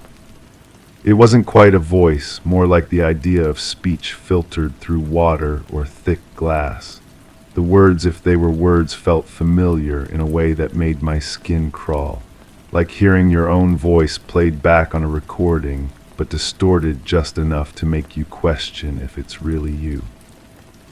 I woke up with my heart racing and a metallic taste in my mouth.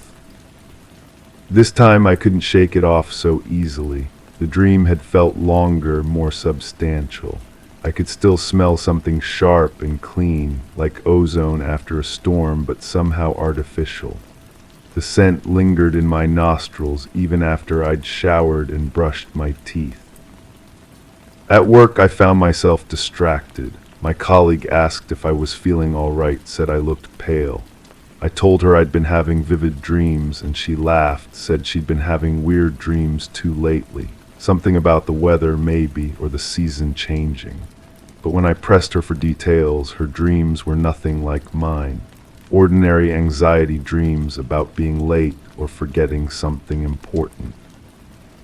Nothing about floors that felt liquid or lights that pulsed like breathing.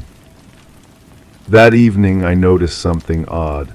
My coffee mug, the blue one I always used for my morning coffee, was sitting on the kitchen counter, but I distinctly remembered putting it in the dishwasher. Not just remembered, but I could picture myself doing it, the specific motion of placing it on the top rack next to the small plates. I stared at the mug for a long time, trying to reconstruct my morning. Had I used it twice? Had I taken it out of the dishwasher for some reason? The more I thought about it, the less certain I became about any of it. When I picked up the mug to examine it, I noticed something else. A small mark on the handle, like a tiny burn or scorch mark. It was barely visible, just a faint discoloration in the ceramic. I'd never seen it before, and I'd been using that mug for months. I set it down carefully and stepped back, feeling suddenly unsteady. The mark was probably nothing. Mugs get damaged, especially if you use them regularly. But combined with the placement, with my fuzzy memory of the morning, it felt significant in a way I couldn't explain. The third dream was different from the start. I didn't wake up in that strange space. Instead, I was already there, as if I'd been there for a while and was only now becoming aware of it. The floor felt familiar now, that liquid-solid sensation no longer surprising. The colors in the air moved in patterns I almost recognized, swirling in slow spirals that seemed to respond to my presence. The oval light was brighter, closer. I could see details in it now, or thought I could. Shapes that might have been reflections or shadows or something else entirely. The pulsing had synchronized with my breathing, and I realized I was no longer trying to resist or understand what was happening. I was simply present, waiting. The voice came again, clearer this time, still distorted, still filtered through that strange medium, but I could almost make out individual sounds. It wasn't speaking to me exactly. More like speaking about me, describing something I couldn't quite grasp. I felt myself being observed, catalogued, measured in ways that had nothing to do with physical dimensions. The sensation wasn't unpleasant, just deeply unfamiliar, like being examined by something that didn't share my basic assumptions about what examination meant. Time moved strangely in that space. I felt like I was there for hours, but also like no time was passing at all. The light pulsed, the voice continued its incomprehensible commentary, and I stood there accepting it all with a calm that should have terrified me. When I tried to wake up, nothing happened. I focused on opening my eyes, on moving my body, on returning to my bed in my room and my normal life. But the dream held me, gentle but firm, like being underwater and discovering you could breathe. Eventually, I found myself back in bed, though I couldn't remember the transition. The clock beside my bed showed a reasonable hour, but I felt like I'd been gone much longer than a single night's sleep should allow. The changes started small. I'd be sitting at my desk, concentrating on work, when I'd hear that humming sound. Not loudly, not intrusively, but there in the background like white noise from an air conditioner. When I'd stop to listen, it would fade, leaving me wondering if I'd imagined it.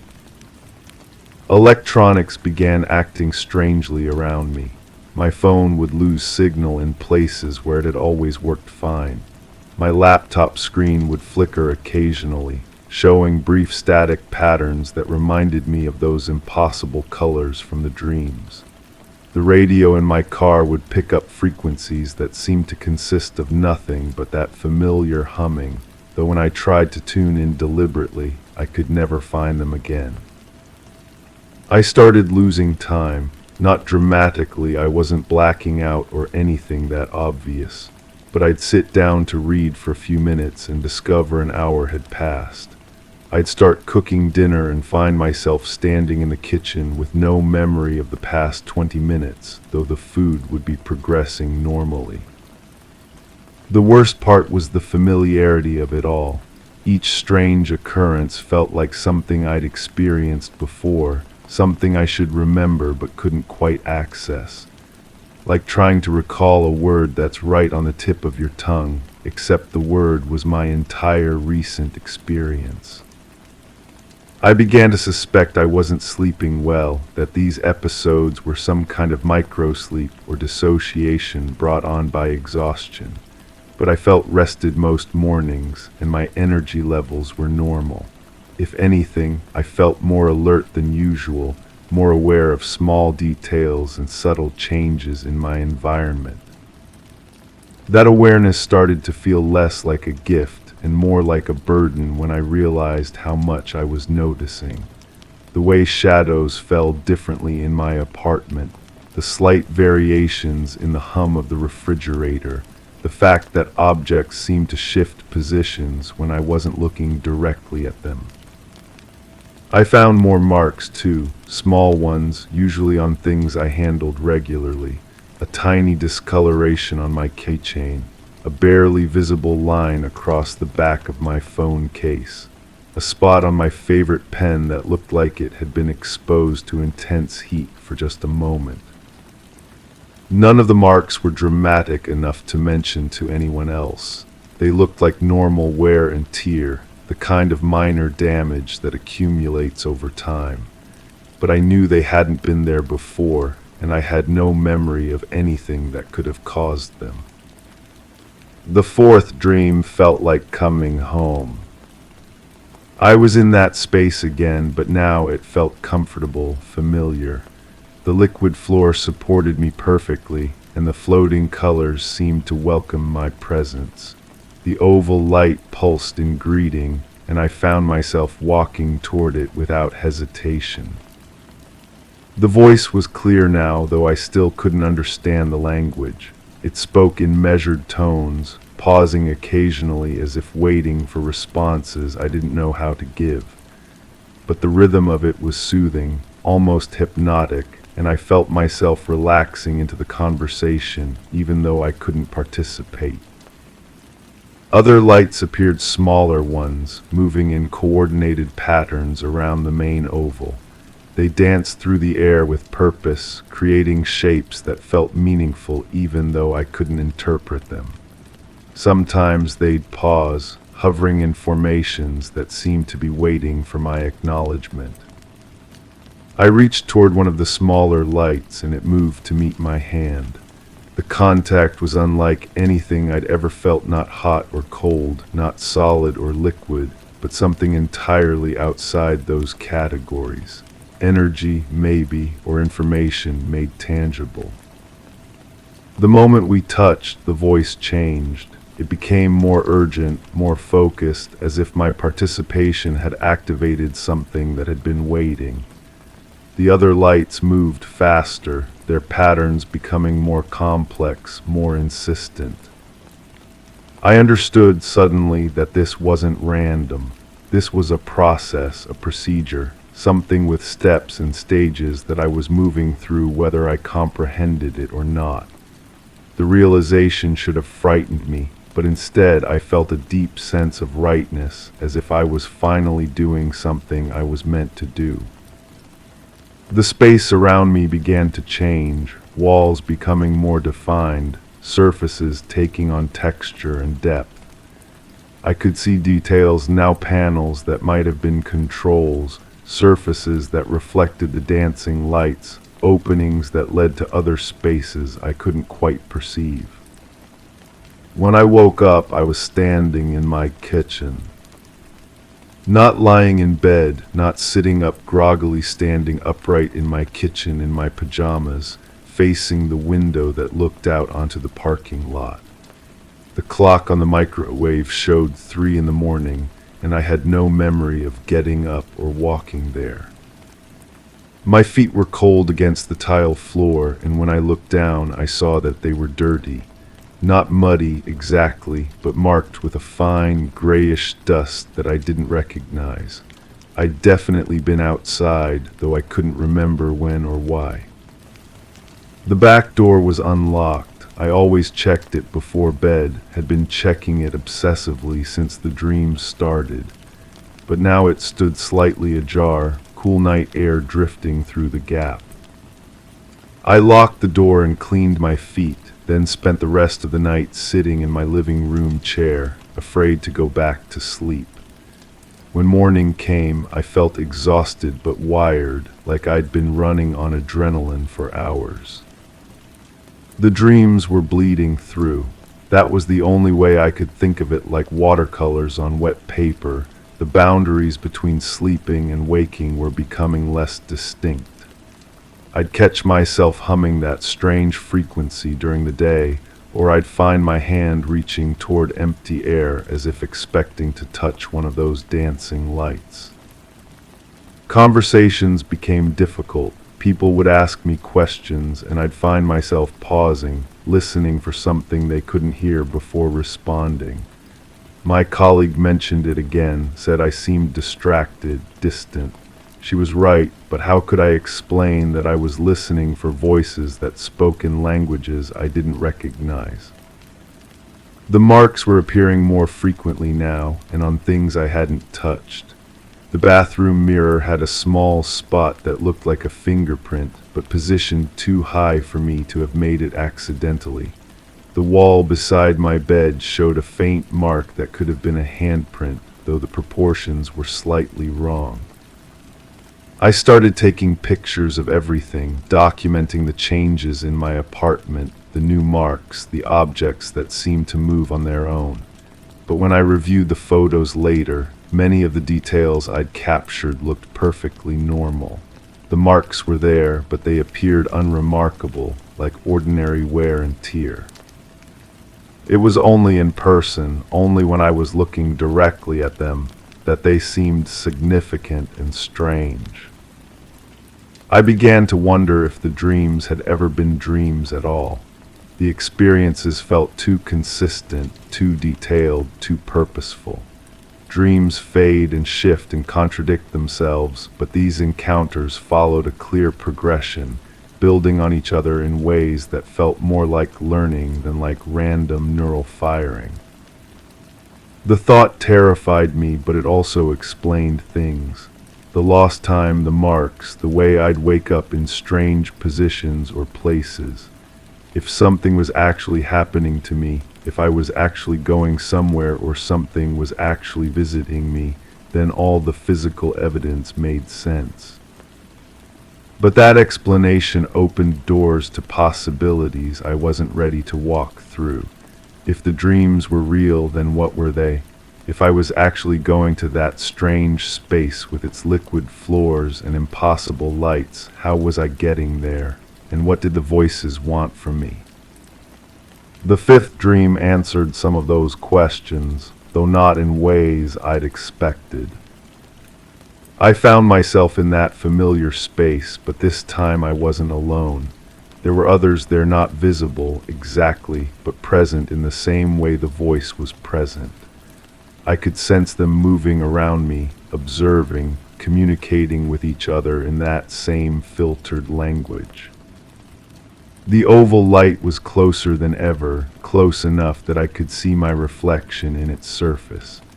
But it wasn't quite my reflection. The proportions were slightly off, the features subtly different, like looking at myself through water or through a lens that distorted in ways I couldn't identify.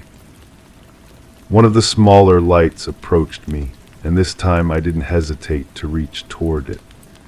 The contact was immediate and overwhelming, not painful, but intense in a way that made every nerve in my body sing with information I couldn't process. Images flooded my mind, my apartment, but seen from angles that shouldn't exist. My daily routines, but observed from perspectives I'd never experienced. Myself sleeping, walking, working, but always with that slight distortion, that sense of being viewed through an unfamiliar medium. I understood then that I was the subject of something, not an experiment exactly, but an observation, a study. The voices weren't speaking to me, they were discussing me, comparing notes, sharing data about my responses and behaviors. The realization should have been horrifying, but instead I felt a strange sense of relief. Finally, an explanation that fit the evidence. Finally, a framework that made sense of the impossible things I'd been experiencing. The light pulsed brighter, and suddenly I could understand fragments of the conversation around me. Not the words themselves, but the concepts they represented. Adaptation, integration, compatibility, assessment. They were evaluating me for something, preparing me for something, though what that something might be remained unclear. The process had stages, and I was progressing through them whether I chose to or not. Each dream, each contact, each moment of lost time was part of a larger sequence I couldn't see from the inside. When I woke up, I was in my bed, but the sheets were arranged differently than I remembered. Neater, more precise, as if someone else had made the bed around me while I slept. The days that followed blurred together. I functioned normally, went to work, had conversations, maintained my routines, but part of me remained in that other space, waiting for the next contact. The humming sound was constant now, so familiar that I only noticed it when it stopped. My reflection in mirrors started to look wrong, not dramatically, not in ways anyone else would notice, but wrong to me. The proportions that had seemed distorted in the dream light were showing up in my actual appearance, subtle changes that made me feel like I was looking at a stranger who happened to share my face. I stopped taking pictures. The camera never captured what I was seeing anyway, and the act of documenting felt less important than the act of experiencing. Whatever was happening to me, it was happening whether I recorded it or not. The marks multiplied, appearing on everything I touched regularly and some things I didn't, but they no longer seemed like damage. They looked more like signatures, proof of contact, evidence of a process I was part of but didn't control. I found myself looking forward to sleep, to the dreams that weren't dreams. The waking world felt thin and insubstantial compared to that other space with its impossible physics and meaningful lights. Reality seemed like the interruption now, the place I had to endure between the real experiences. The final dream, though I know now it wasn't a dream at all, began the same way as the first. The floor felt almost liquid, yielding to my weight yet holding firm. Odd colors floated in the air, not quite light, casting shifting patterns with no source. My skin tingled in time with a distant thrumming, a sensation that felt orchestrated, deliberate. But this time, when I tried to focus, my thoughts didn't slide away. This time, the air wasn't humming its own tune, it was humming mine, matching a frequency I was generating without realizing it. This time, when every instinct screamed that I was not alone, I could see them clearly. They moved through that space with purpose and familiarity, beings that existed in dimensions I was only beginning to perceive. The oval light wasn't separate from them, it was part of them, an organ or appendage that served functions I couldn't name. When they spoke, I understood, not the language but the intent. The assessment was complete. The adaptation was successful. The integration could begin.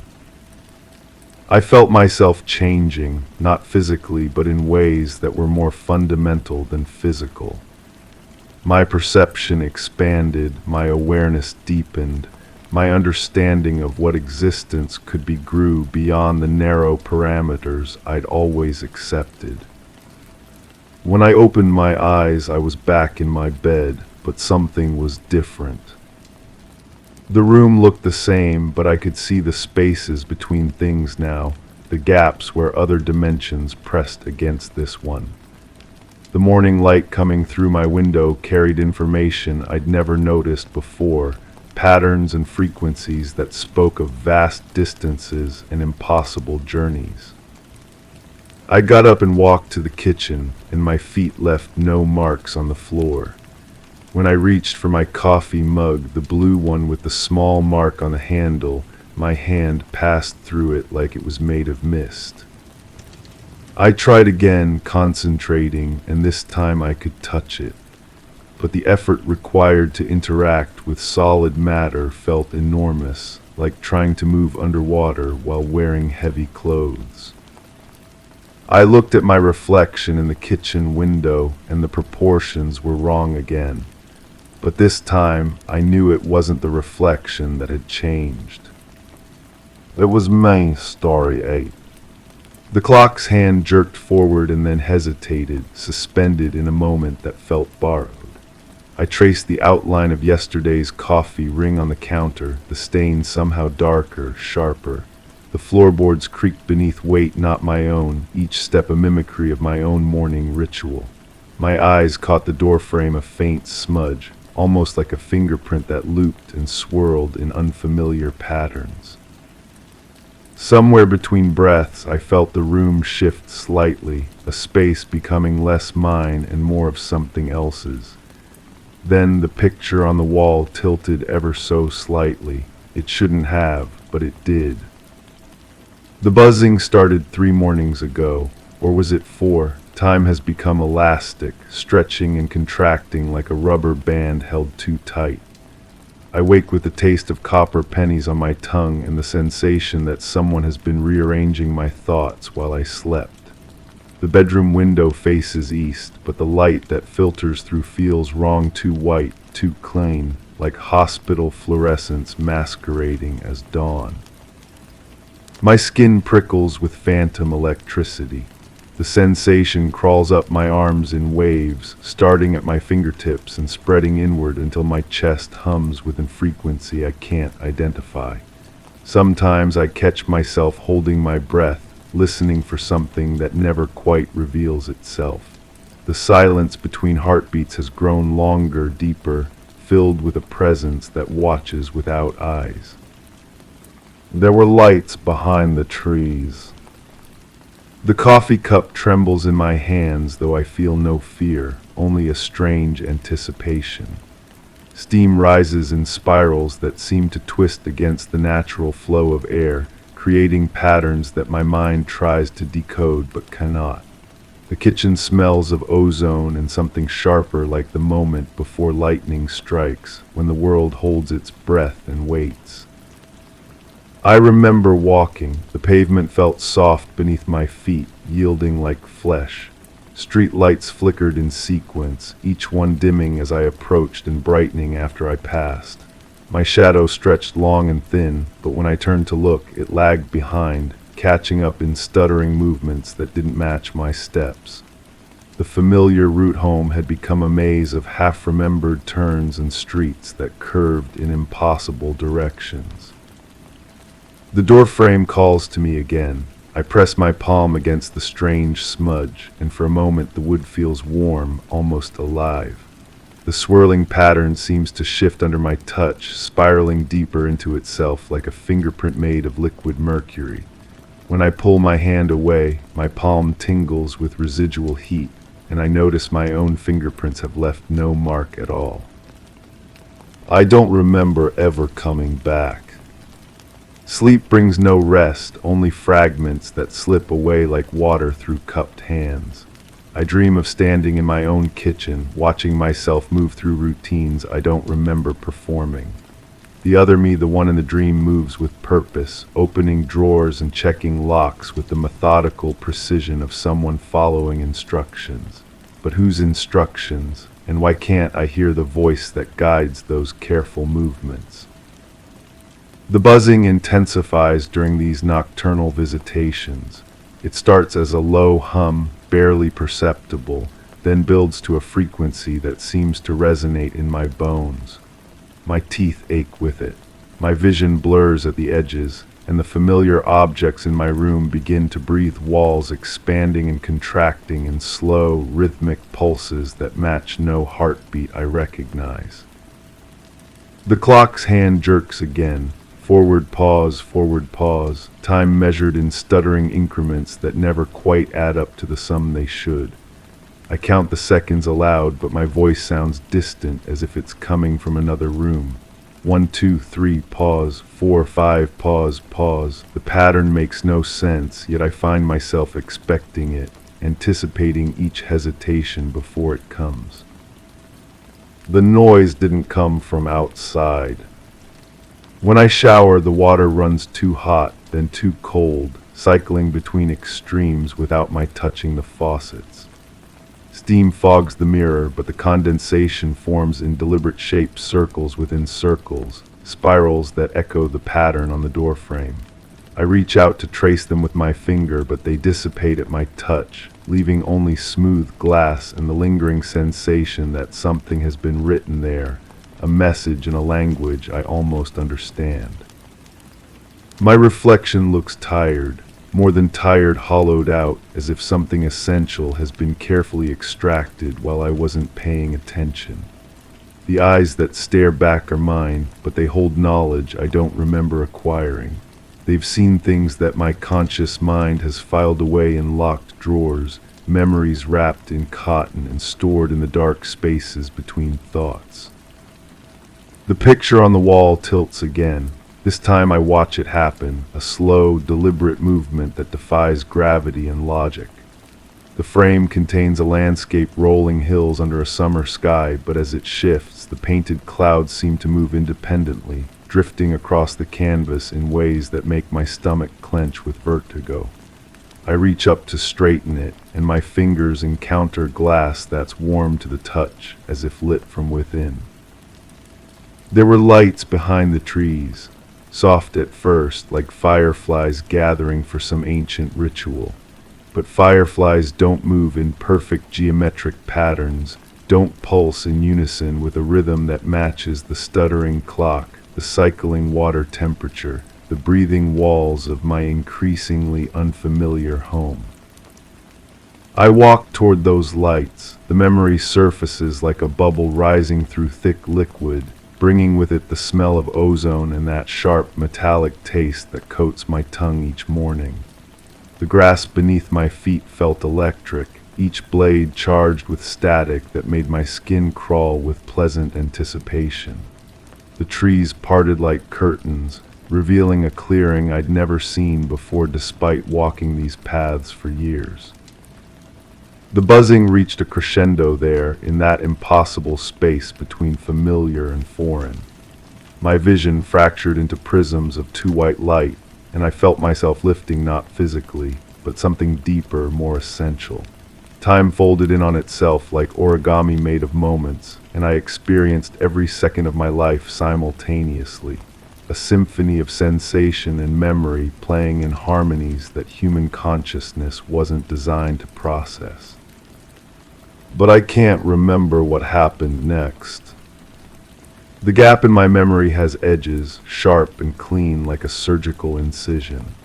I probe at it carefully, the way a tongue explores a newly empty tooth socket, but touching that absent sends shockwaves of nausea through my system. My body knows something my mind refuses to acknowledge, and the conflict between knowing and not knowing creates a tension that hums in my bones like tuning forks struck in perfect unison. I find myself standing in the kitchen again, tracing the coffee ring that grows darker each time I look at it. The stain has developed depth, layers of brown and black that seem to descend far deeper than the wooden surface should allow. When I lean closer, I catch a whiff of that metallic scent, stronger now, mixed with something organic and warm that makes my mouth water despite myself. The floorboards creak in sequence, a pattern I've begun to recognize.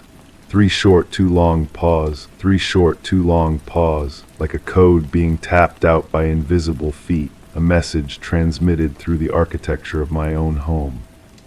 I follow the sound, stepping carefully to avoid the boards that sing under pressure, but the creaking continues around me, circling like a predator made of sound and suggestion. The door frame draws me back, always back to that swirling smudge that seems to pulse with its own internal light. I press my ear against it and hear something that might be breathing, or might be the house settling, or might be the sound of reality itself adjusting to accommodate something that doesn't quite fit.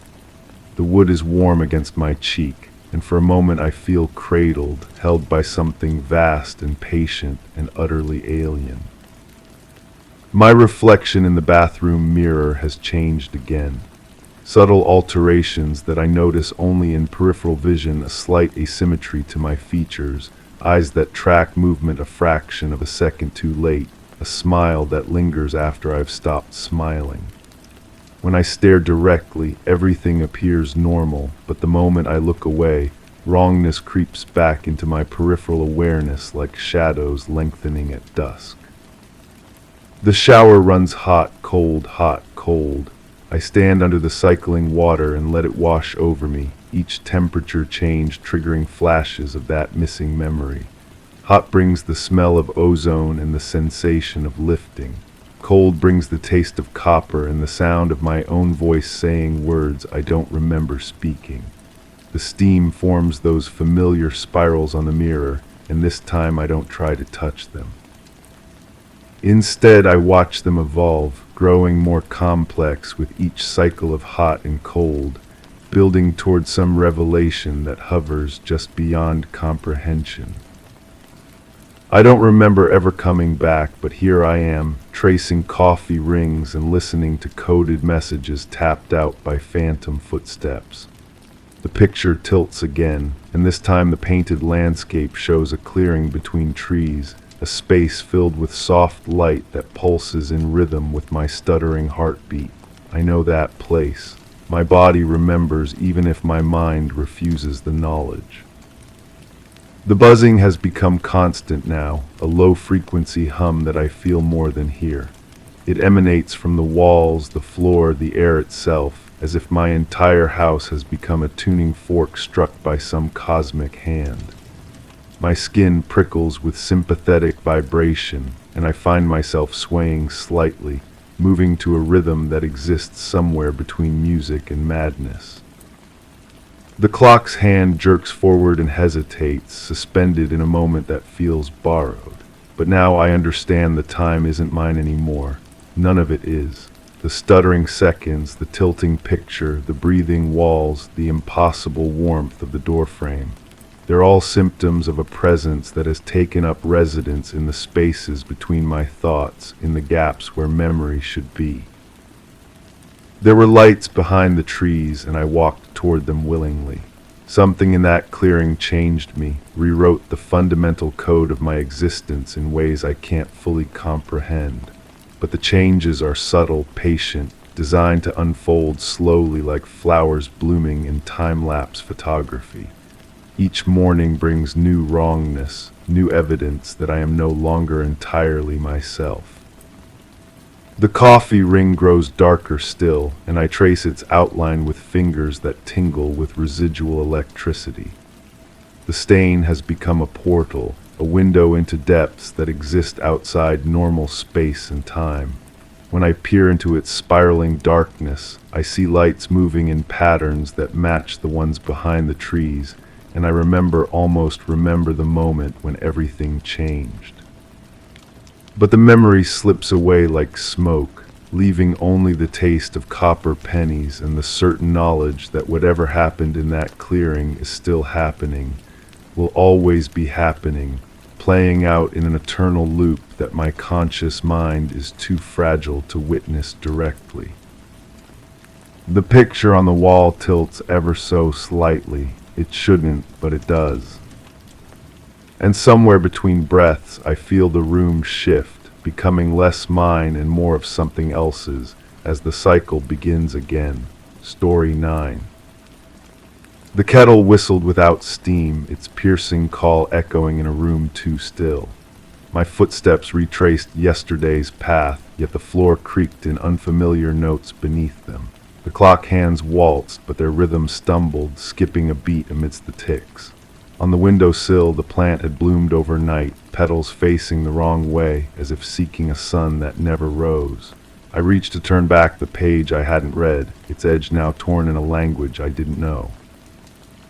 I haven't slept properly in weeks now, not since I came back from that place. The others who were there, they've stopped returning my calls. When I do manage to reach someone, their voices sound hollow, distant, like they're speaking through water. They claim nothing happened. They say I'm imagining things, but I know what I experienced, what we all experienced, even if they won't admit it anymore.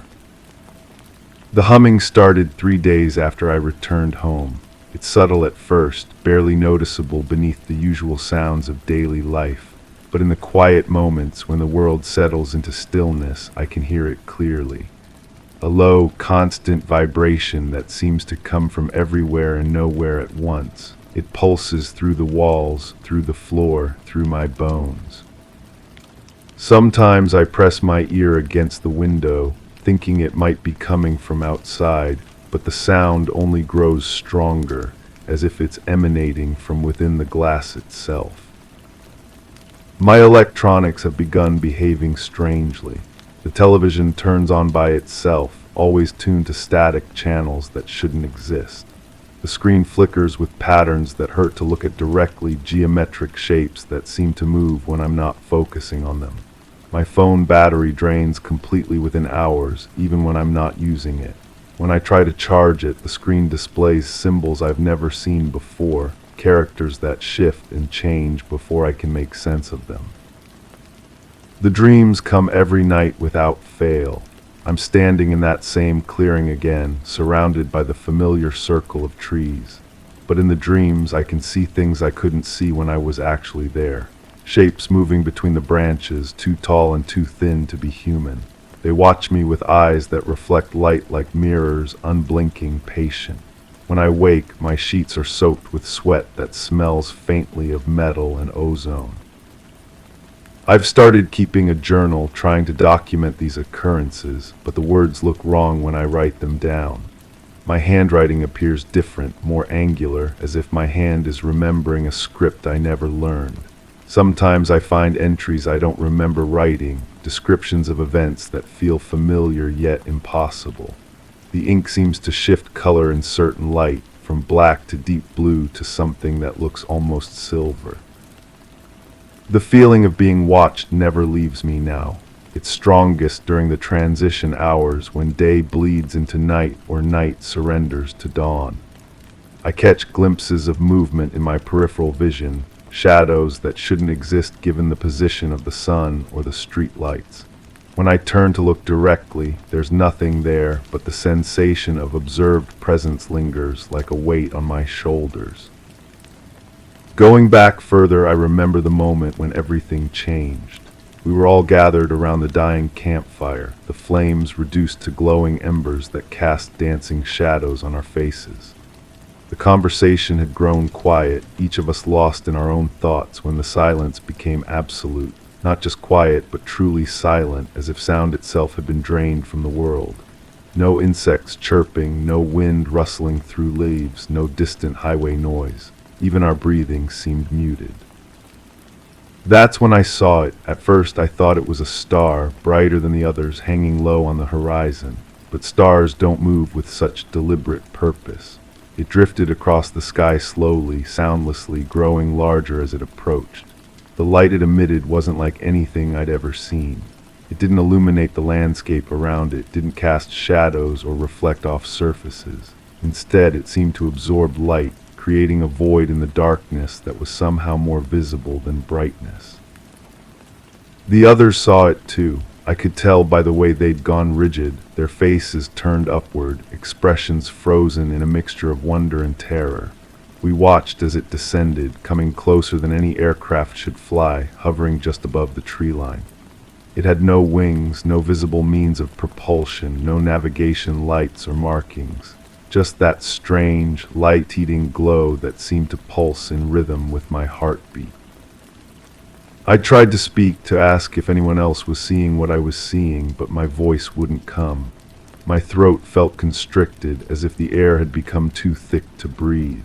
The object remained stationary for what felt like hours but could have been minutes. Time seemed elastic, unreliable. When I glanced at my watch, the hands were spinning backward, then forward, then stopping altogether. Then came the gap, the missing time. One moment I was staring up at that impossible thing in the sky, and the next I was lying on my back in the grass, dew soaking through my clothes, the fire reduced to cold ash. The others were scattered around the clearing in similar positions, all of us unconscious or nearly so. The sky was empty, showing only the familiar constellations I'd known since childhood.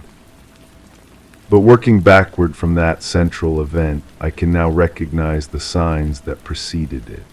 Earlier that evening, before the fire died down, we'd all commented on how unusually quiet the forest had become. The typical night sounds had faded gradually, so slowly that we barely noticed until they were completely gone.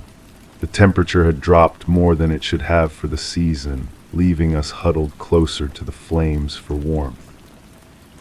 Our electronic devices had started malfunctioning hours before the sighting. Phones lost signal despite being in an area with normally good coverage. GPS units displayed impossible coordinates, showing us in locations thousands of miles away or in bodies of water that didn't exist. One person's digital camera began taking pictures on its own, rapid-fire shots of the sky, the trees, our faces illuminated by the firelight. When we tried to review the images, They showed only distorted colors and shapes that made our eyes water. The wildlife had fled. We'd arrived at the campsite to find it eerily devoid of the usual forest creatures. No squirrels chattering in the branches, no birds calling from the canopy, no insects buzzing around our food. Even the area around the nearby stream was silent, the water flowing over rocks without the accompanying chorus of frogs and night birds that should have been there. Going back even further, I remember the strange sensations that began almost immediately after we'd set up camp. A persistent feeling of nausea that came and went in waves, affecting all of us but none willing to admit it at first. We attributed it to the altitude, to something we'd eaten, to the stress of the hike. But the queasiness was accompanied by a metallic taste that lingered on our tongues no matter how much water we drank. The ground beneath our feet felt different, not unstable exactly, but somehow alive, as if there was a subtle vibration running through the earth itself. When we pressed our palms to the soil, we could feel it more clearly, a rhythmic pulsing that didn't match any natural phenomenon we could identify. The trees around us seemed to lean inward, their branches reaching toward the center of the clearing as if drawn by some invisible force. There was a smell too, faint but persistent. Ozone, like the air after a lightning strike, but mixed with something else.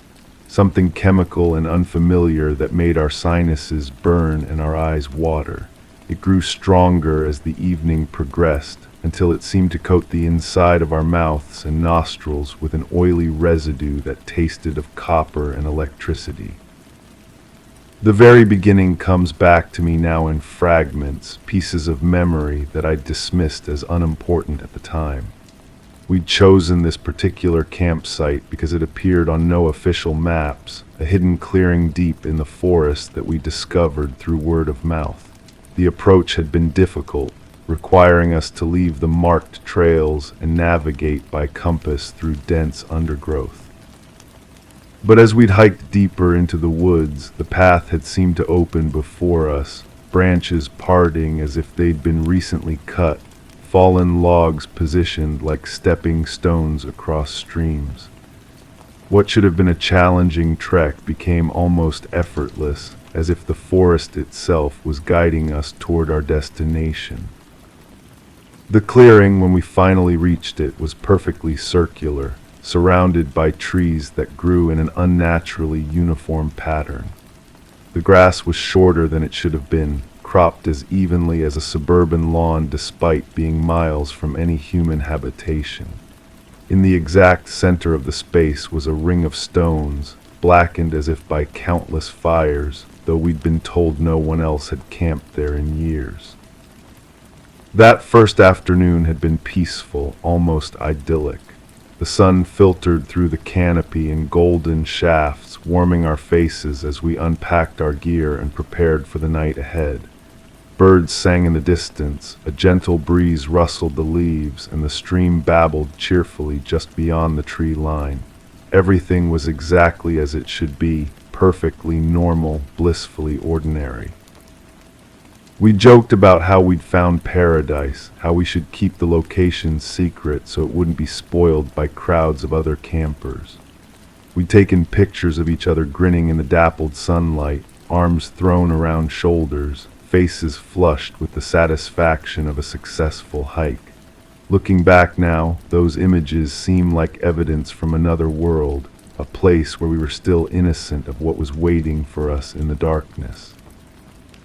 But even then, in those first golden hours, there had been something, a watchfulness in the shadows between the trees, a sense that we were not alone, that something ancient and patient was observing our arrival with interest that was neither malevolent nor benevolent, but utterly alien.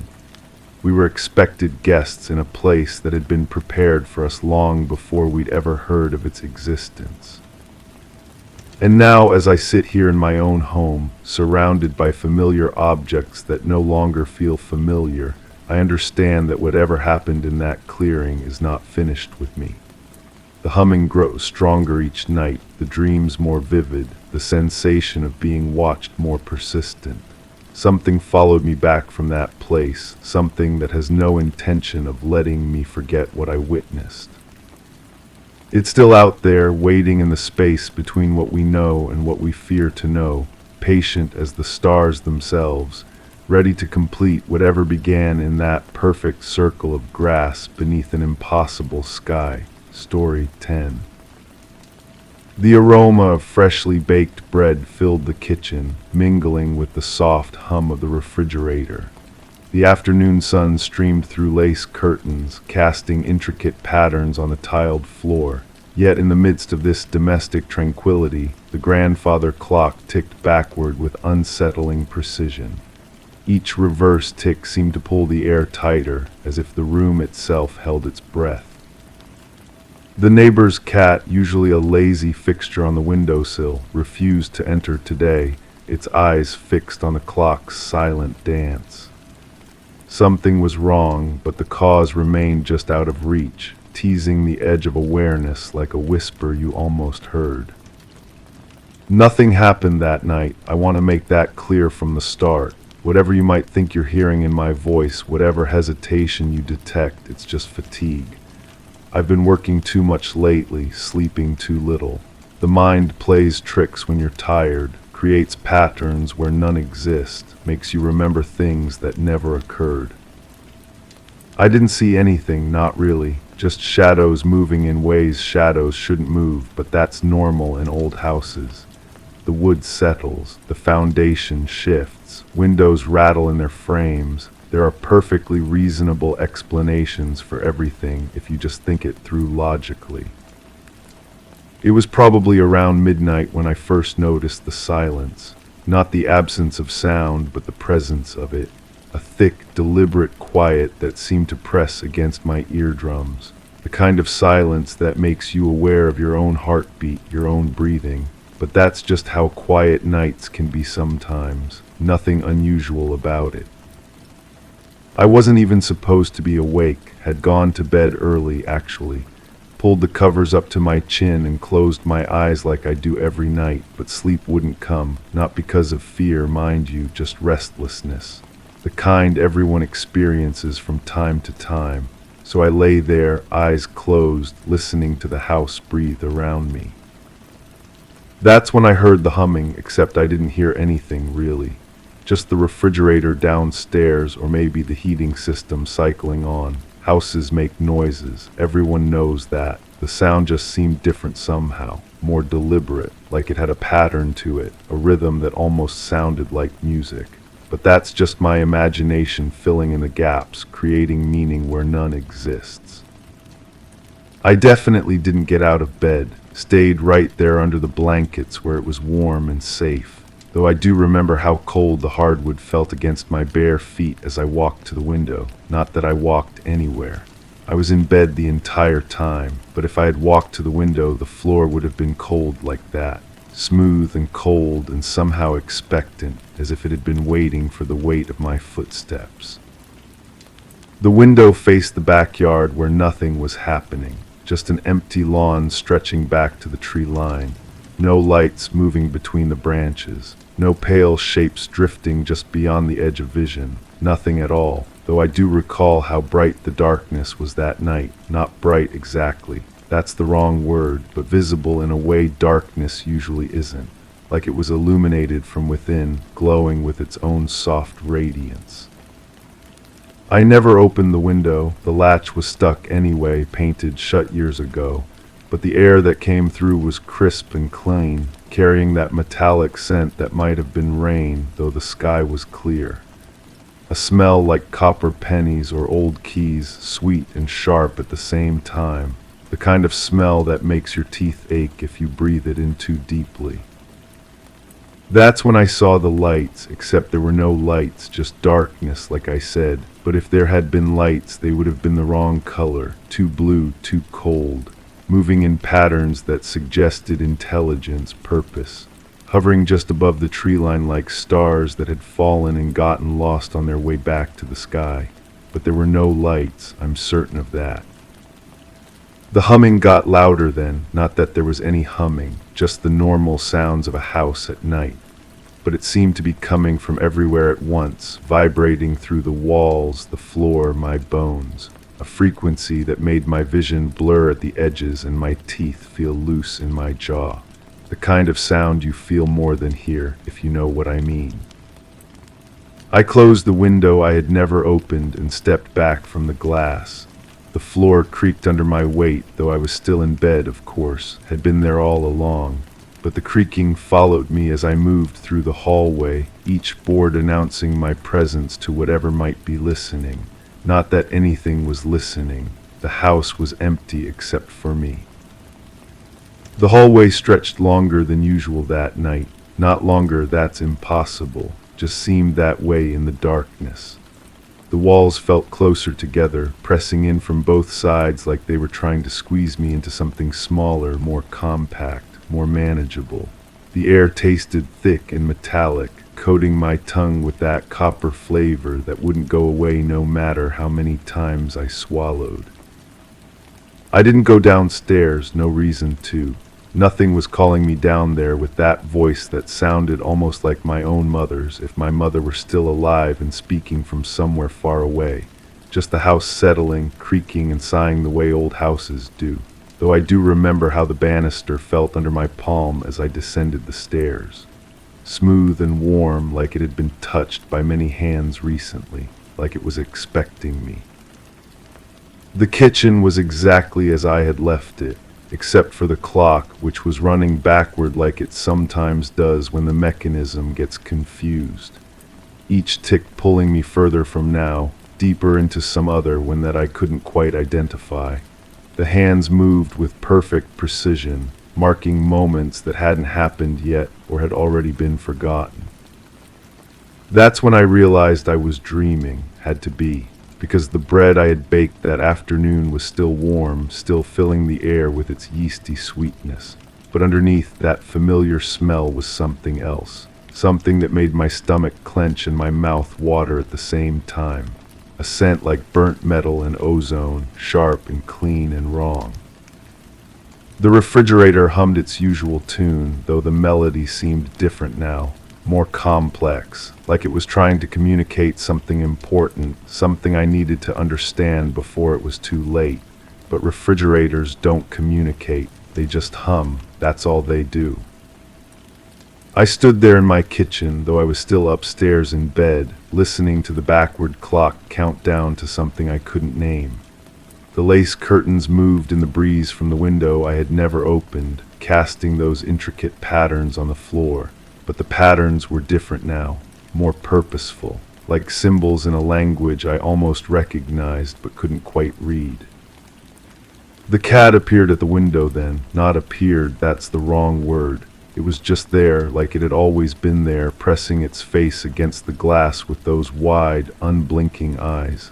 But it wasn't looking at me. It was looking past me at something standing just behind my left shoulder. Something I couldn't see but could feel, breathing softly against the back of my neck.